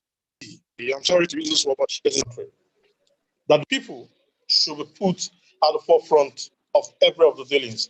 Now, going forward, NINAS understand too that there seems to have a grace period between now and the next election itself. NINAS are making very, very sure that the next election do not hold, not through mass action or any kind of agenda precisely. But NINAS are reiterating to the alliance bloc and the people themselves for them to understand that this is exactly what brings the strength to these people. Every election they go, they swear to that same constitution that NINAS is bringing down through the force major, and it gives them credibility. Just like a new person comes on board, they will say, why is it my own turn?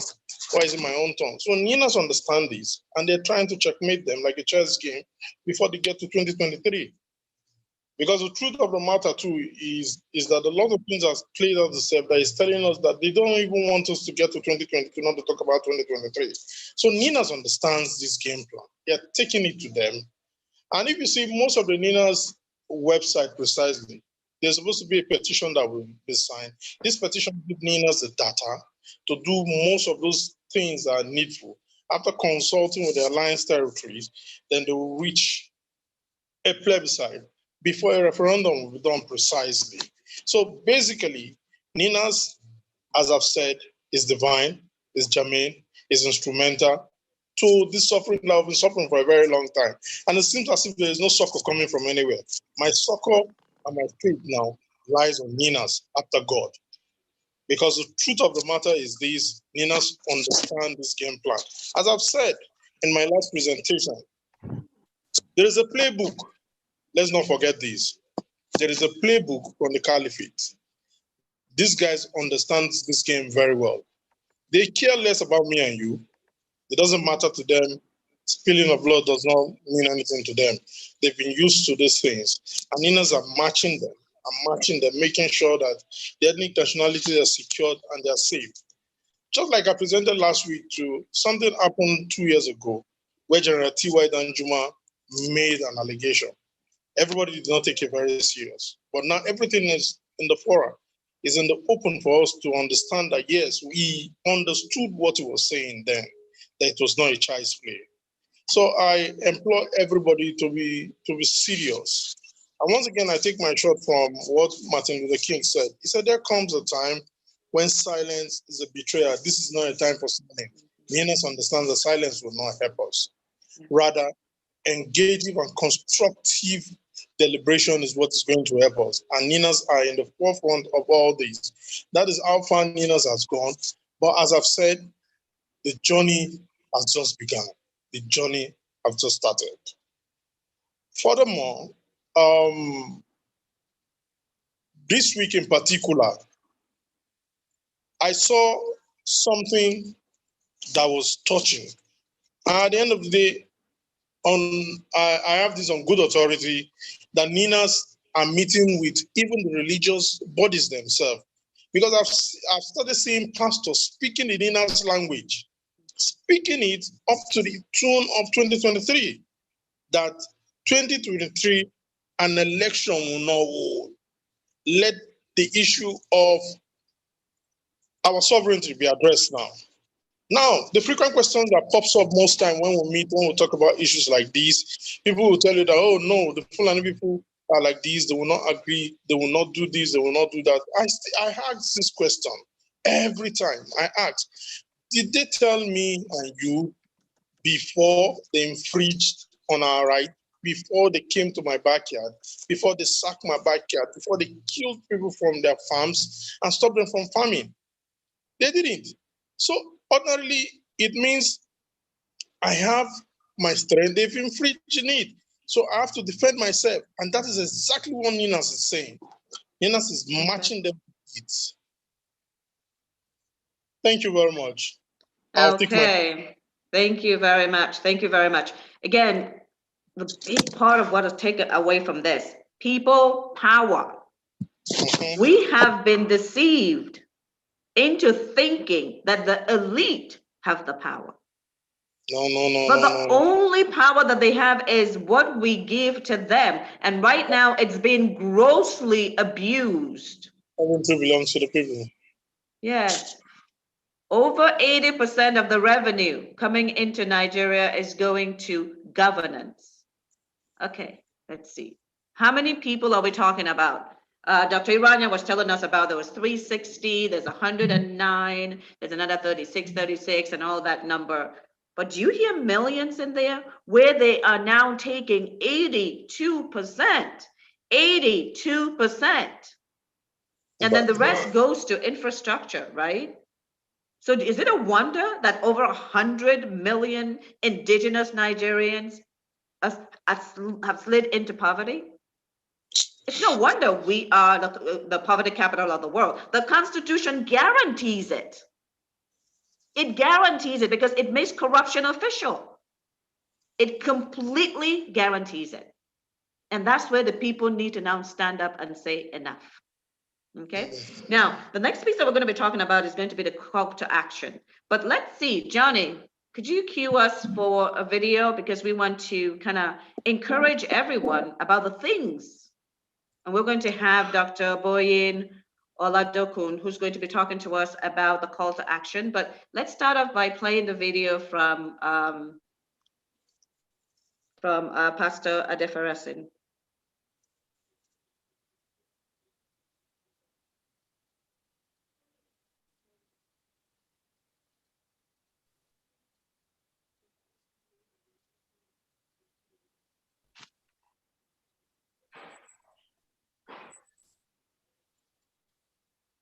We need volume.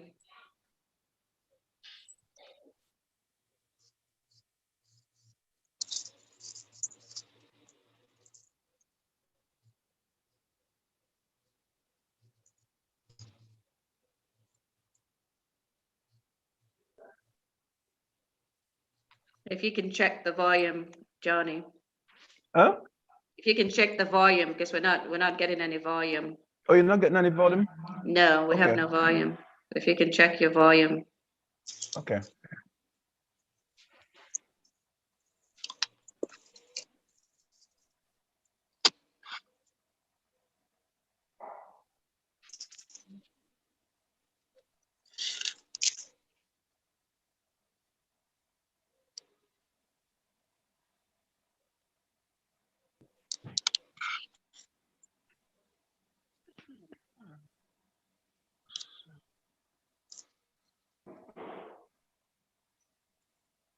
If you can just go to it and see that it is, yeah, open. But you can see the video, right? We can see the video, yeah, but we're not, check your volume and see that your volume is on, and then check the volume on your computer as well to see that the volume on your computer is not X'd out. The volume is on the computer. I can hear it here, but you can't. No. Oh, yes, there's actually something else I need to share there's a place where I would have to click for it to share the computer volume. Share sound. Okay, yes. There you go. Okay, so I'm going to start it again from scratch. And God will give us what we need to do what needs to be done. If we perish, let us perish. Millions will rise in our place. You hear what I'm saying to you? Otherwise, your grandchildren will not have a future in this land. And only people who are genuinely rooted in Christ will be able to deliver on God's purposes for this nation. Does he have a purpose for it? Of course. Look at the amount of resources he has put in Nigeria. Look at the resilience of the Nigerian. Look at how Nigerians are succeeding everywhere in the world, whether they left Nigeria 400 years ago or left Nigeria on a plane 50 years ago. They excel. We're at the top of the treasury in the United States. We're at the top of the World Bank. The list is very long in all the sciences and in all the arts. So the problem is not Nigerians. It is Nigeria and its constitution. The document upon which we were formed was a few soldiers who put it together and their surrogates. And that's what's supposedly holding us together. The foundation is that document. And if that foundation is faulty, what can the righteous do? We've got to go back to the foundation. The next administration must not access power until we have a veritable constitution that is truly the document of we the people. Amen. You hear what I'm saying? Everything else is a fraud. Nigeria is a scam. It's a scam, and it's perpetuated itself too long. It's time to do something about it. No politician has the right to talk to us on this matter unless they believe as we believe. On this matter, Nigeria can do better, she can get better, and she can win. We are suffering in Nigeria in our hundreds of millions, whereas we need not to. We could easily be one of the top 3 countries in the world with the kind of resources we have. And it's about time that we let the international community know that they must be partial. Don't come and tell us that you're protecting democracy. Don't come and tell us that you're looking for free and fair elections. Which election has been free and fair in this country, except the closest to it, Abiola and Babagana Kinki?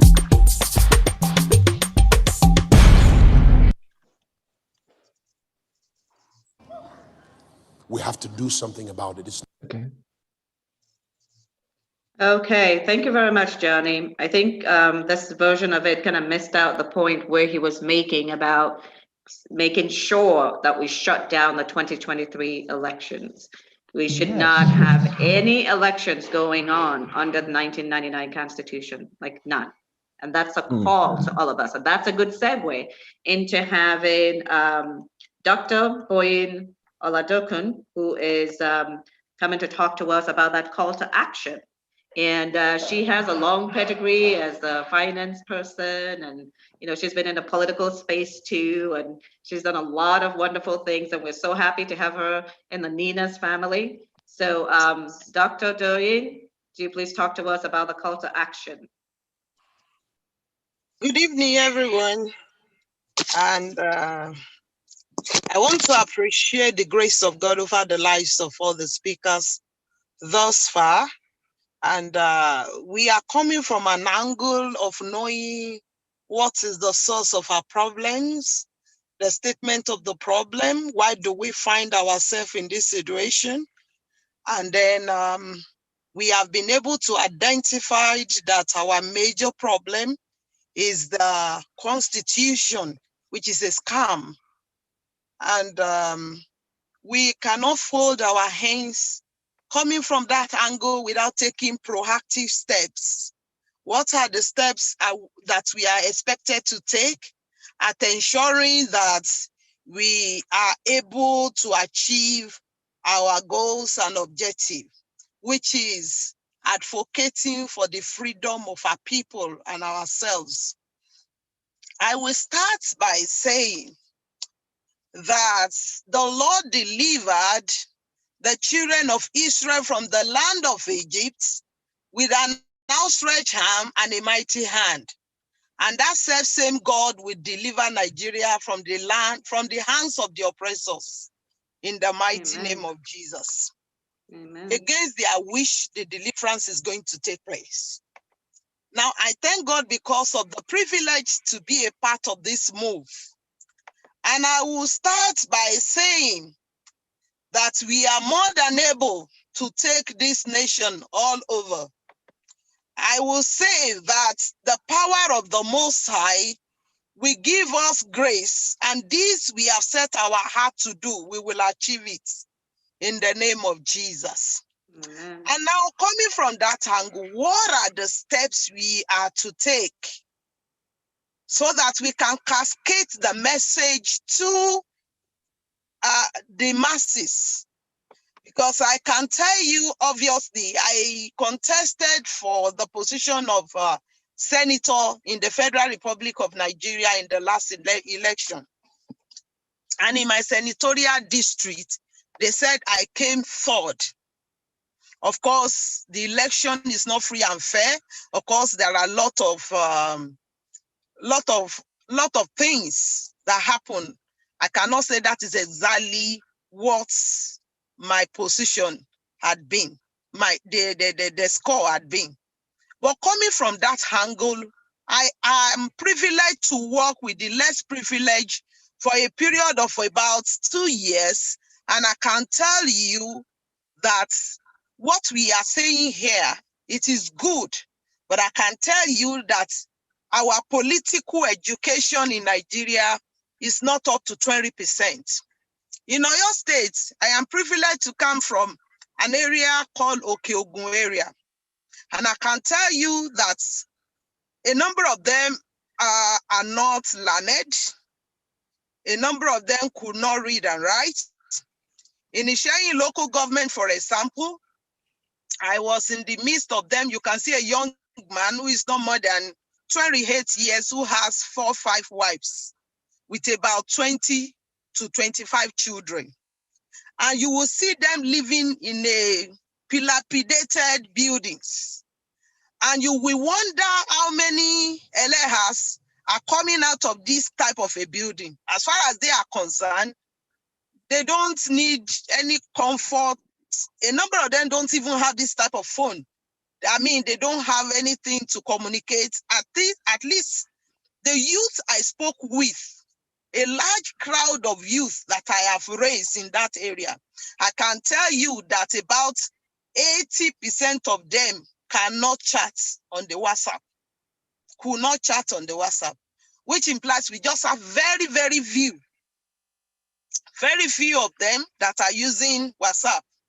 So I will need to come from an angle that we need to be more practical in our approach. We need to be more strategic in our approach.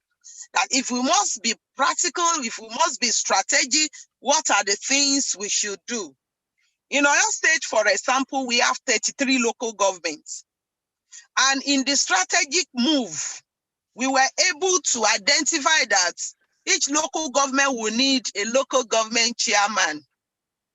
And from the local government chairmen, we have 33 local government. We also have wards of 10 to 11. We have about 10 to 11 wards per state.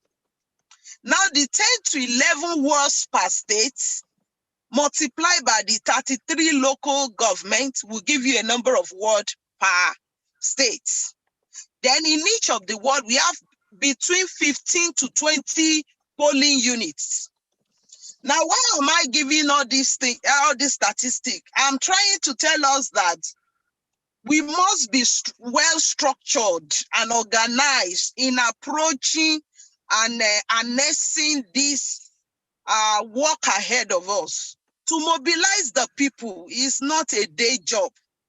I could remember before I was able to do this work, we have a group of a team of people working with us, and I have to go from day to day for a whole period of 1 year, entering into bushes, entering into deep, deep fire bush. And then we were able to achieve all these rights because we were God help us to be hardworking anyway. That's what I want to talk about. I'm only laying a foundation that it is good for us to lay the structure.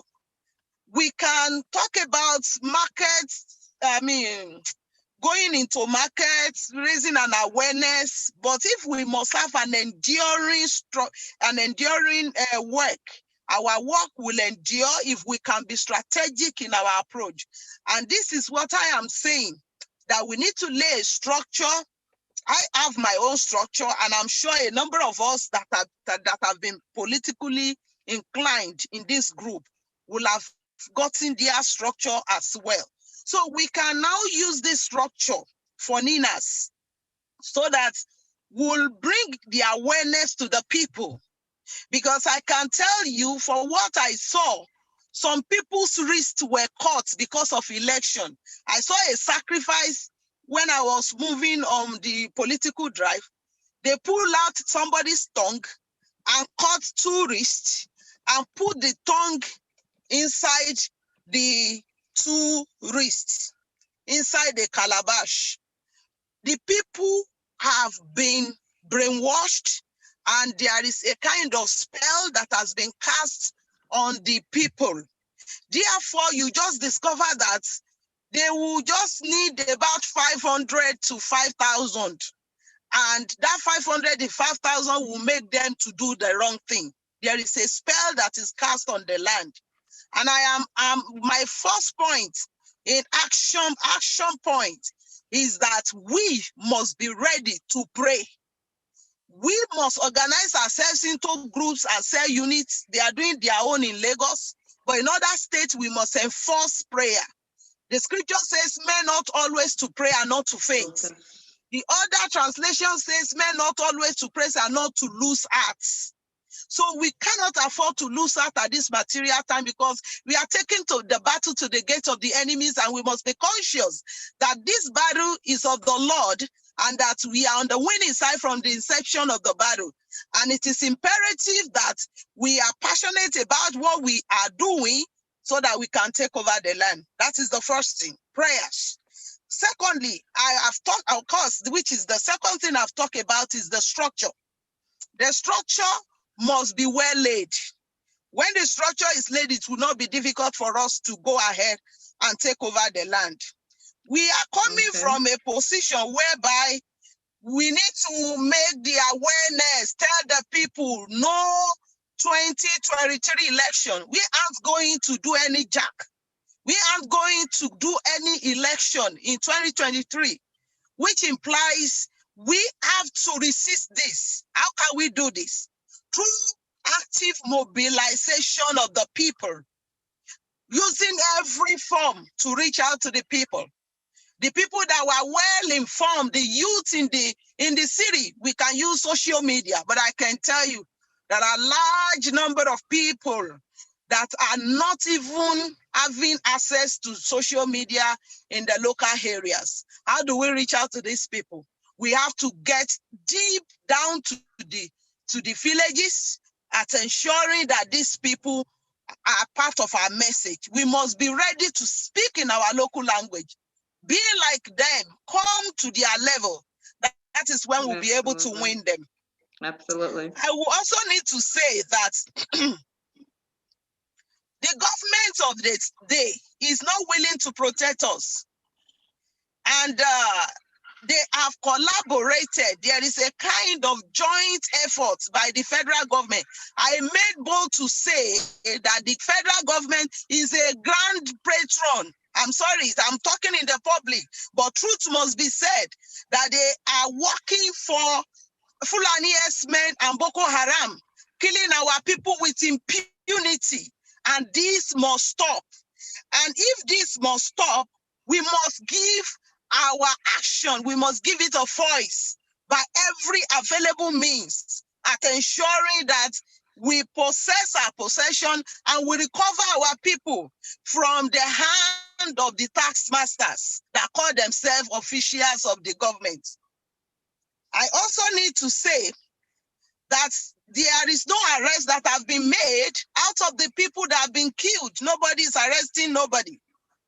And then you will see that corruption is at its peak in Nigeria because Nigerian constitution that we are using is a scam, as all the speakers have said.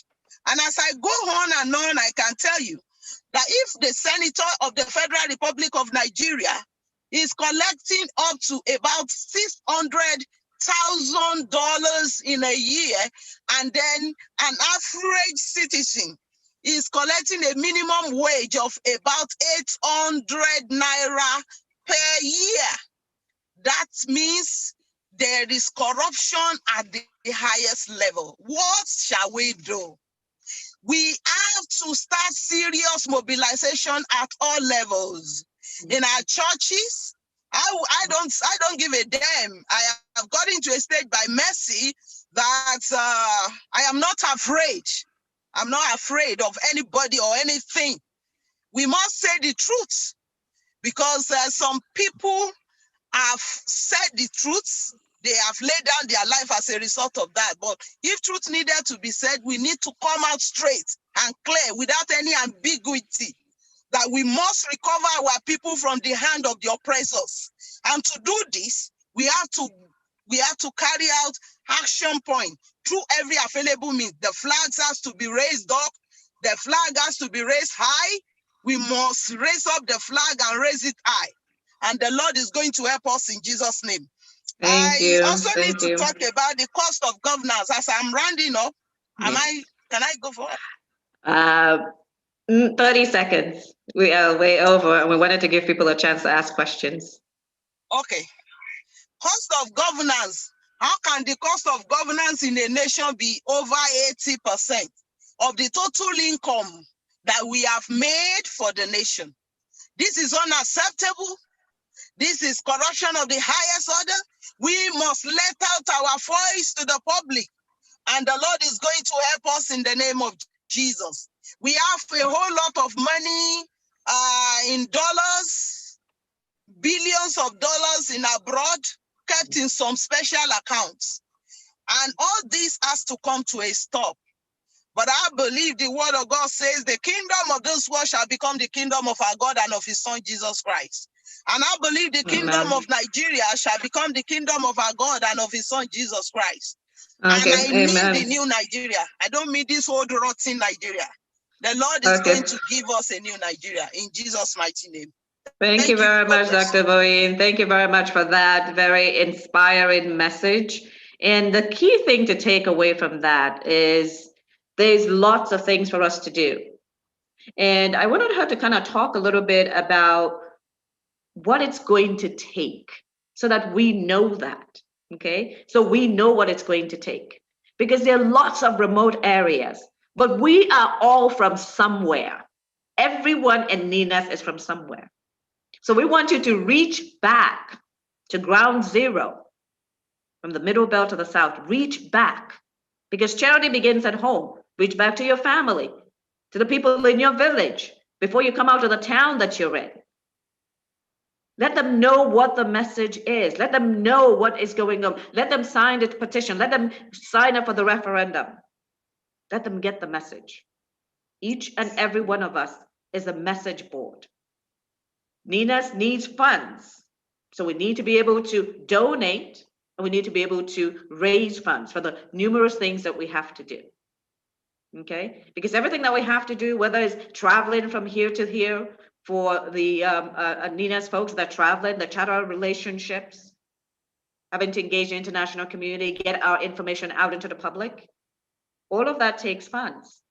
And so it's going to take all of us doing our part to be able to get to where we need to get to. So thank you again very much, Dr. Oladokun. And I know there's somebody else here too, Olabola, I think. She's also, she had gone into politics, so she'll have a good network that we can emulate and put in place for Ninas so that we can get down into the hinterlands. Okay, I see a couple of questions. So I'm going to have Yakubu ask his question. So we're going to take just 2 questions. And if you can make that relatively quick, that would be great. And then we'll be having a closing remark so that we can have everybody be on their way. Yakubu, I'm going to ask you to unmute and ask your question. Yeah, thank you for having me once again. Mine is just like a support to what she has said. Sometime yesterday, there were some messages that were posted on the WhatsApp group precisely, where a particular write-up mentioned the set of people that brought in Buhari. So I now replied, I said, it was important, and that's what Mr. Tony had said. It was important that Buhari came and everything that he's doing, that is bringing about Ninas, taking it to where we're going, reclaiming our sovereignty, right? Now, the point remains this. Let's be focused in such a way that let's not start seeing the fault. They had the opportunity, they messed it up. What are we going to do with our opportunity now? Are we going to still mess it up because posterity will judge us and our children too will judge us? Thank you. Thank you very much. I think that's a question for all of us. And the things that we have to be asking ourselves, because we have been oppressed for so long, because corruption has been the way that you've had to survive just to get the scraps that you get. There's going to be a changing of our minds that's needed. Our minds need to be reprogrammed to where we get back to being the human beings.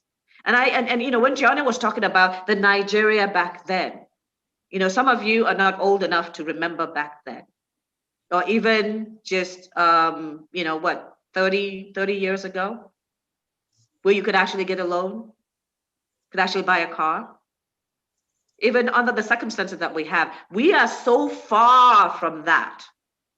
And corruption has been ingrained into every little thing that we do.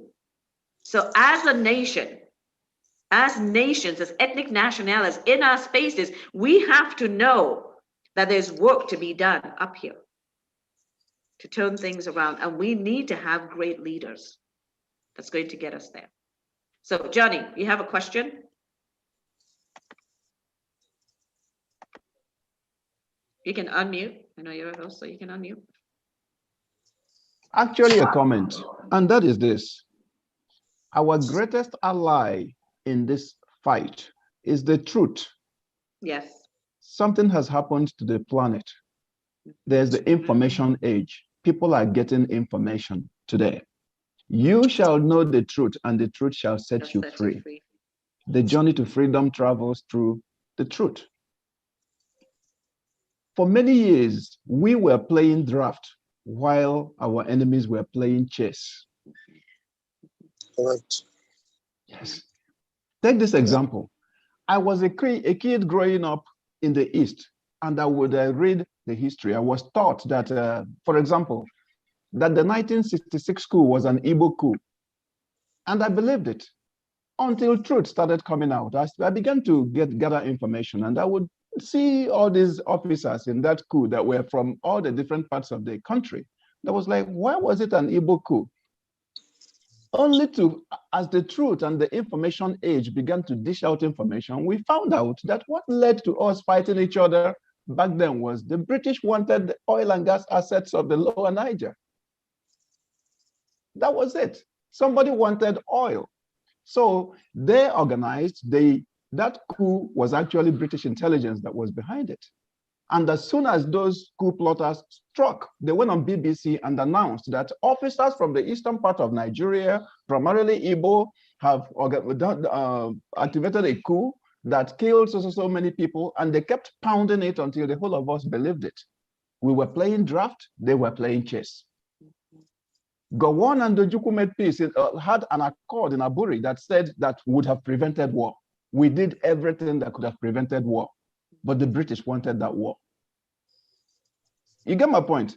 So yes. A lot of the things, we are now in an age where the truth is setting us free, where we are knowing that our brothers on the other end are not our enemies. That there are things that we have been manipulated for so long, that we have for many years hated each other, not knowing that these are our brothers. The enemy is somewhere else, just moving things. Right. And yes, and we come to a point where now we know the truth about things, and the people that oppress us, their cue should be that when they know the truth, they cannot unknow it. If I took a fake 1,000 naira bill right now and I come to you and you don't know that it's fake, you will give me articles worth 1,000 naira. So the value of that article, of that fake money, could be that exact 1,000 naira, because that's exactly what it got me. But the moment you know that it is fake, guess what? What's the value of it at this point? Zero. Zero. You might actually get the person locked up now. It becomes zero. So yes, so the truth is setting us free. Let's continue to embrace that truth and to share it. Let our people know that this, the dawn has come. This is the time for our freedom. The light at the end of the tunnel is here. We are united. Absolutely. One can put 1,000 to flight. Absolutely. 2 can put 10,000 to flight. Absolutely. We are united. Absolutely. We are unstoppable at this point. We are indomitable. Thank you very much, Johnny. And as you can see, which is what I mentioned earlier, as a result of what is going on, Middle Belt to South, we are bonding and we are creating something new that is going to stand us in good stead. And that's a really good thing to happen. So I'm going to take one more question, and then we're going to have Tony and Nadi, Folashade first, and Tony and Nadi give us closing comments, and then those that are really late, can go to sleep. So Boye, you can question, 30 seconds. Okay. Good evening. Answering all questions from here on out to keep it short. Yes, good evening, everyone. Good evening. It's been a very, very enlightening session. I just want to ask, by virtue of my training in marketing communications, this campaign that we are going into, there's going to be a lot of resistance. Do we have plans? How are we going to mitigate that? Because it's obvious that the current government is not going to sit tight and watch what will happen. Do we have any strategic approach to handling what will come? They're going to fight dirty. They're going to play dirty. And fine, we are on the right path. We are chasing the truth, and we're standing by the truth. Okay. But in the reality of things is that they're going to play very dirty. They're going to make arrests. They're going to set people up. They're going to be physical. Do we have things in place? Because we have to be realistic about this. Do we have things in place? I'm not trying to instill fear or anything. It's always good to have that in mind and have a plan for that. Very strong one.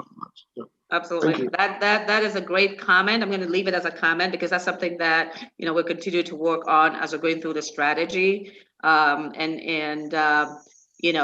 you look at politics, and we have quite a few politicians in our midst that really understand what that means, because politics in Nigeria, it's not a faint-hearted game to play the way they've been playing it. They play hard, right? And sometimes they play very deadly, as we have seen, So that's something definitely that has been looked at.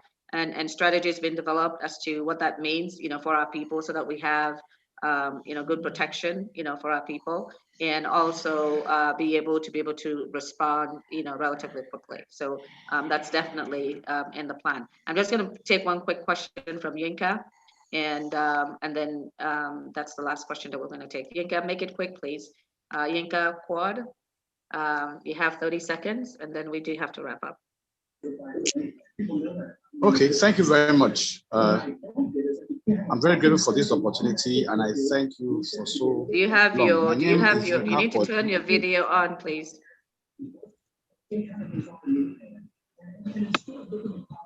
There you go. There. Okay, go ahead. Yeah, so thank you very much. I am not unknown and unfamiliar to Mr. Tony Nandi. We are good friends, and we've come a long way. But there's just two issues I want to make an observation about. The first one has to do with the strategy, because I've always had this conversation with him like some 15 years ago and so. And the issue is, look, if we're saying we have nullified the Constitution as it stands today, invariably we are saying that the institutions that were created, that have been created through this Constitution, cannot stand. We can't, because the foundation, the foundation of these institutions is the Constitution. I mean, the government, the legislature, the executive, and the judiciary. So if we are saying that that has been abrogated because of our own conviction, which I believe is right, now the issue will be that all the institutions created by that fundamental law cannot, because they will not have anything to sustain them. So how do we manage that process? That's my first question. And the second question, that is a corollary to the first, simply is something that someone there has mentioned. I believe that to maximize any social movement and succeed, and that's why I completely fall for the comment by one of those who made the observation, who is a politician from Okeogun, that there has to be a structure. I mean, it's not just enough to communicate these issues. Yes, these issues are critical. People have to know about them. But what is this platform doing to establish a formidable structure? Because invariably, like somebody just said now, like the last speaker said, these people are going to come heavy. They're not joking. They are ready. If we can wrap it up with a question, please. Exactly. So the question, that's the last question. What are we doing? What is this platform doing specifically to build a formidable structure to engage the adversary? Because they are determined. Thank you very much. Okay, thank you very much. Again, I'm going to kind of leave that off to another time so that we can, because we're over time and we keep running over on Njenje Media, but we will be answering those questions the next time that we're going to be discussing, which will be next week. So I'm going to put it on the list of questions that we will answer then. So if I could have Folashade, where's Folashade? Where is she? I saw her a minute ago. If you can unmute, that would be awesome, and give us some closing words, and then we'll have Tony give us some closing words. Okay, I am not finding her.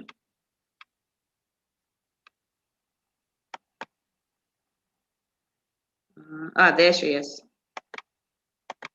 What happened to Donald, who's supposed to be helping? Go ahead and unmute. There you go. I'm unmuted. Thank you very much. You're welcome again. Thank you. First and foremost, before I do the closing, I'd like to say thank you to every one of you who has taken your time to attend this Zoom meeting, this seminar. And particularly, I want to thank Njenje TV. You have proved yourself to be a brother. And you, Jean, you are my sister. You bailed me out this evening. Continue being our moderator on all platforms, in all the regions. You are doing a great job. You are doing very well. So, as for closing remarks, I just want to remind everybody, because I listened to everybody this evening, I listened to your questions, your concerns, your worries, that first and foremost, on December 16th, that Constitution came down. If you all go to your dictionary, your you remember what you did in school, your economic terms. When there is a constitutional measure, it simply means that you are telling your partner or your opposite number that things are no longer working. And once things are no longer working, like in a marriage, what do? You sue for divorce. So once you are in court, there's very little the other party can do. That is one. So please, everybody should put their minds at rest. Nothing much is going to happen except we initiate it. You have to initiate it. That is why we are now, that's what we call activating people's power, which is the section we are in now. We are now on the operational level, trying to get everybody to be part of this, and everybody has to be part of it.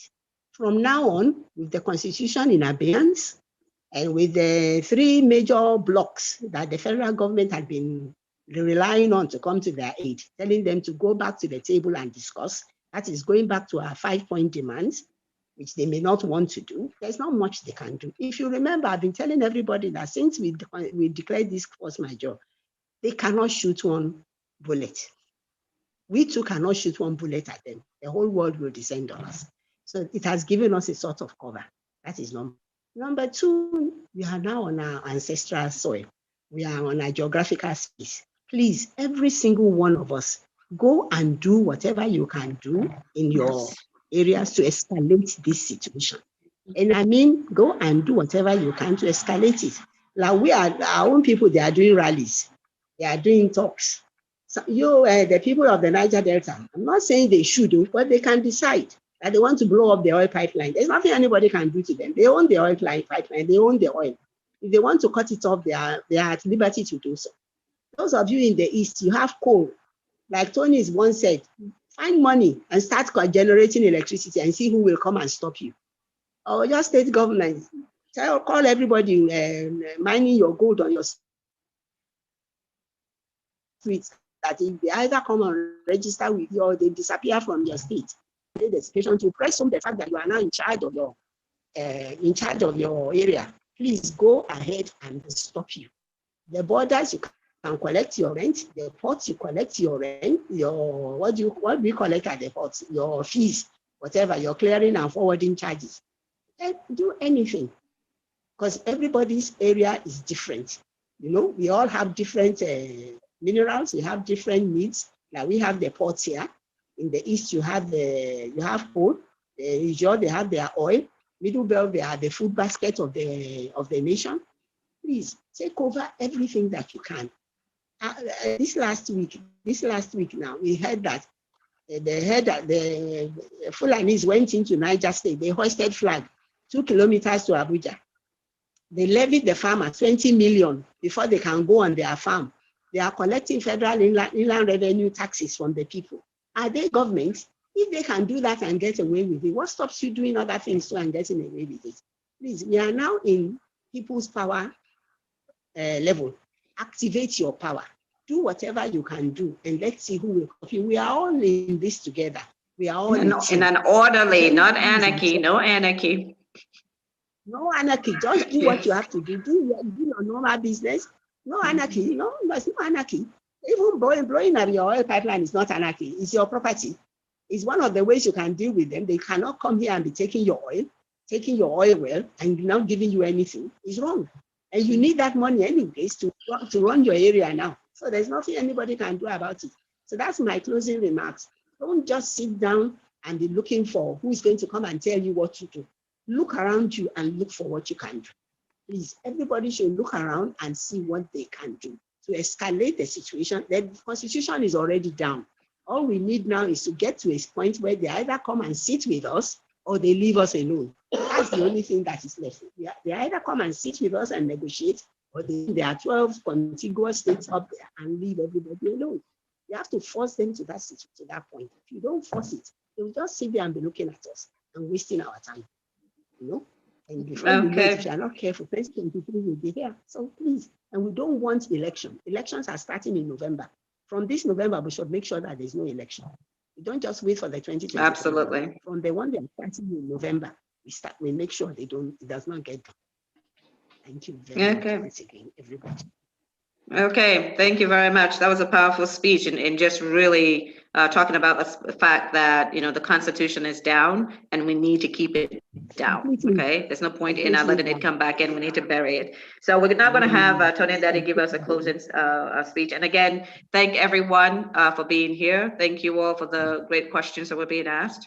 And I know a lot of you are being part of the process in recruitment. You know, you're being part of the process in you know, training to deliver the information to everyone. It's all hands on deck, people. It's all of us. We need all of us. Okay. So Tony, you are unmuted already. So if you can give us some closing remarks. Right. Thank you. I join in thanking Njenje Media. Is doing a historical, you know, intervention for us, and a whole number of people we've worked with over the years. The question that Yinka Quadri, Yinka, welcome, long time. Let me inform us. Yinka was with me in most of the important meetings I had with Tunde Bakare.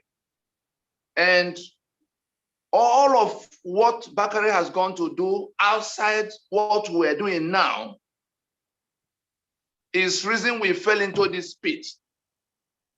If Bakare did not do what he did, we would have solved this problem long before Buhari became president. And there's nothing we're going to be planning now, we're going to be explaining now. The South African, let me ask Yinka a question for the answer to the question he raised. The apartheid constitution went down wholesale. There were institutions in South Africa.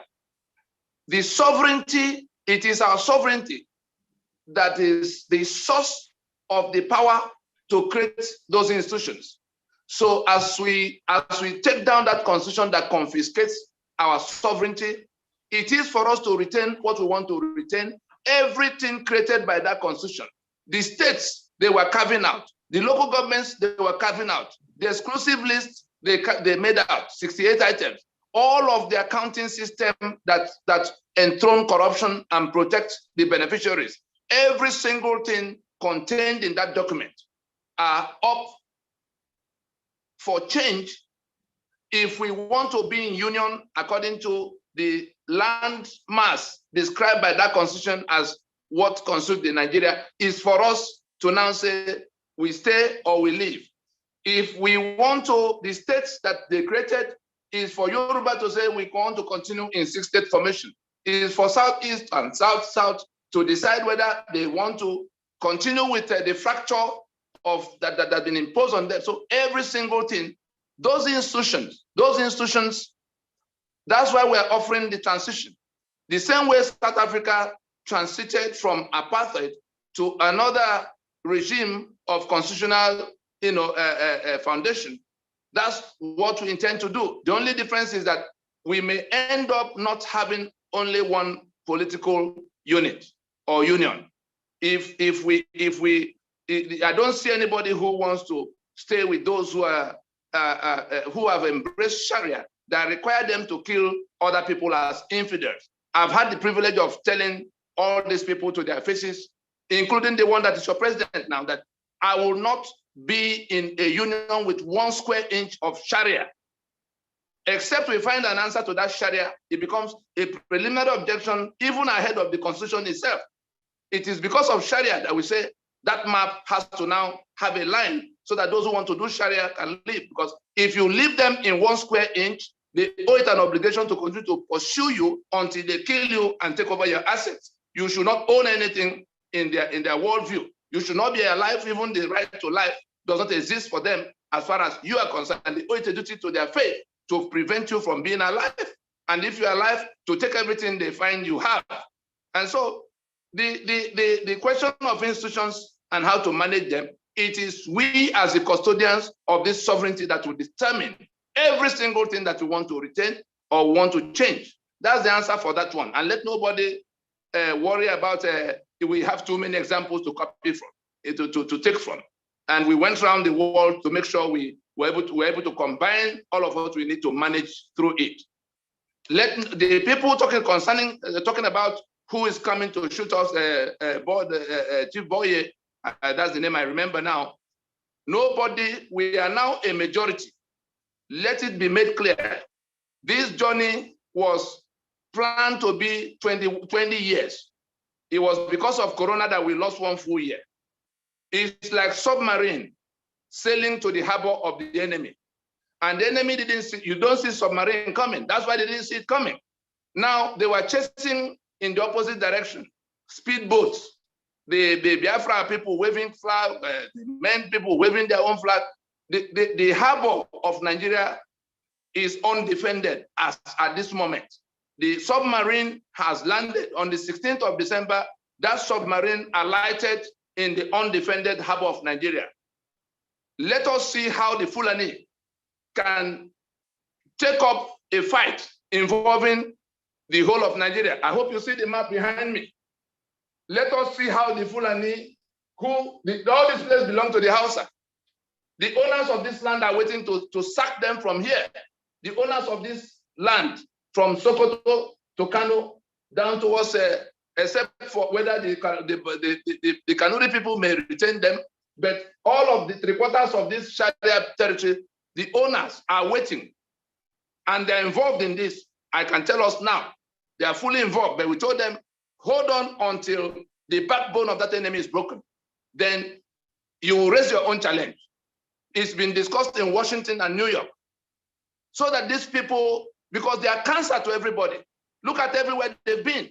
So we are not, nobody should bother himself about what they are going to, if they fire one shot, they will understand why inside 1 week, the US will take a position, the UK will take a position, and the EU will take the same position. Nobody is going to be able to introduce any kind of boxing arrest. If they choose to go that way, I tell you, this matter will end in a matter of weeks. I think we can leave it here. Thank you very much, Tony. That was very powerful words. And again, I just want to thank everyone for being a part of this. And just to, everyone has been exhorting us and saying the same thing. It takes everyone. You know, just like it says that it takes a village to raise a child.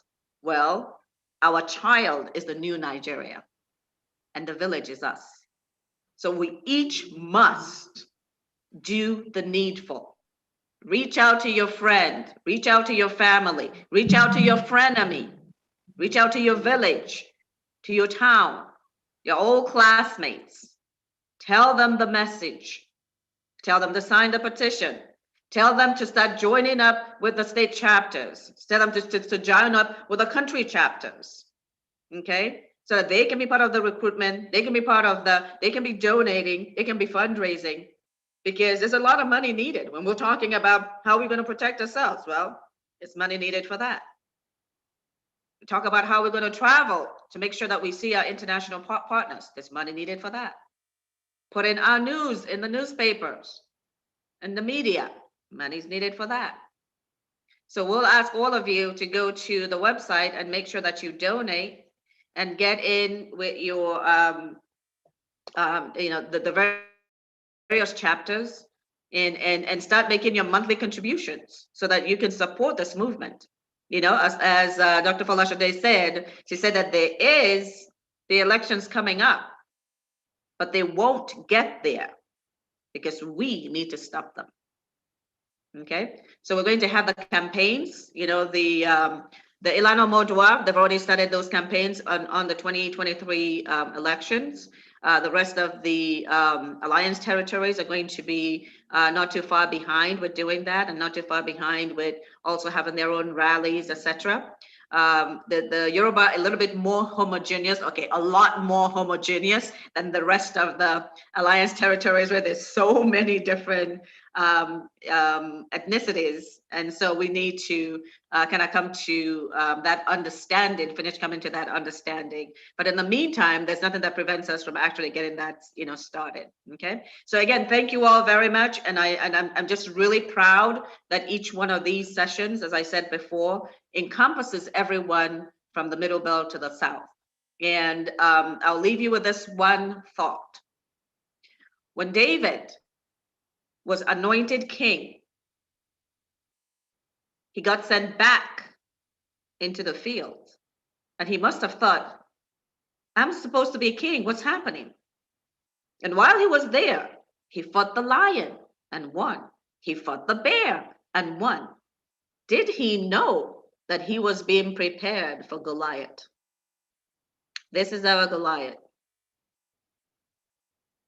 And we have been toughened up so that we can take down this Goliath. But it's each and every one of us reaching out to 10, who reaches out to 10, who reaches out to 10, that gets us to where we need to be.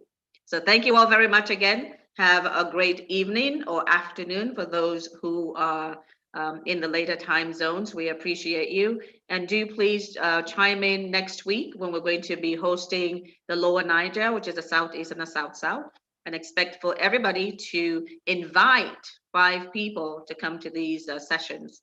And of course, we're looking to all of you who are going to be part of our elite trainers squad that will be delivering this message around the globe. So if you're interested in doing that, do reach out to us, send us your information at email info@ninasffn.com or send it to freedomfromnigeria@gmail.com, freedomfromnigeria@gmail.com. And of course, you guys can go to the website and get a lot of information at www.freedomfromnigeria.com or www.ninasff, that's Frank Ninas, .org. Or you can go to the Lower Niger Congress.org. Okay, thank you all very much and have a great rest of your weekend. And we'll see you next week. Thank you very much. You guys can unmute. You can all unmute and say hello to each other. I don't know how to unmute everybody. So bye-bye all. Thank you very much, Tony. Thank you very much, Dr. Tumba. Thank you very much, Anthony. I see you waving over there. Dr. Clifford,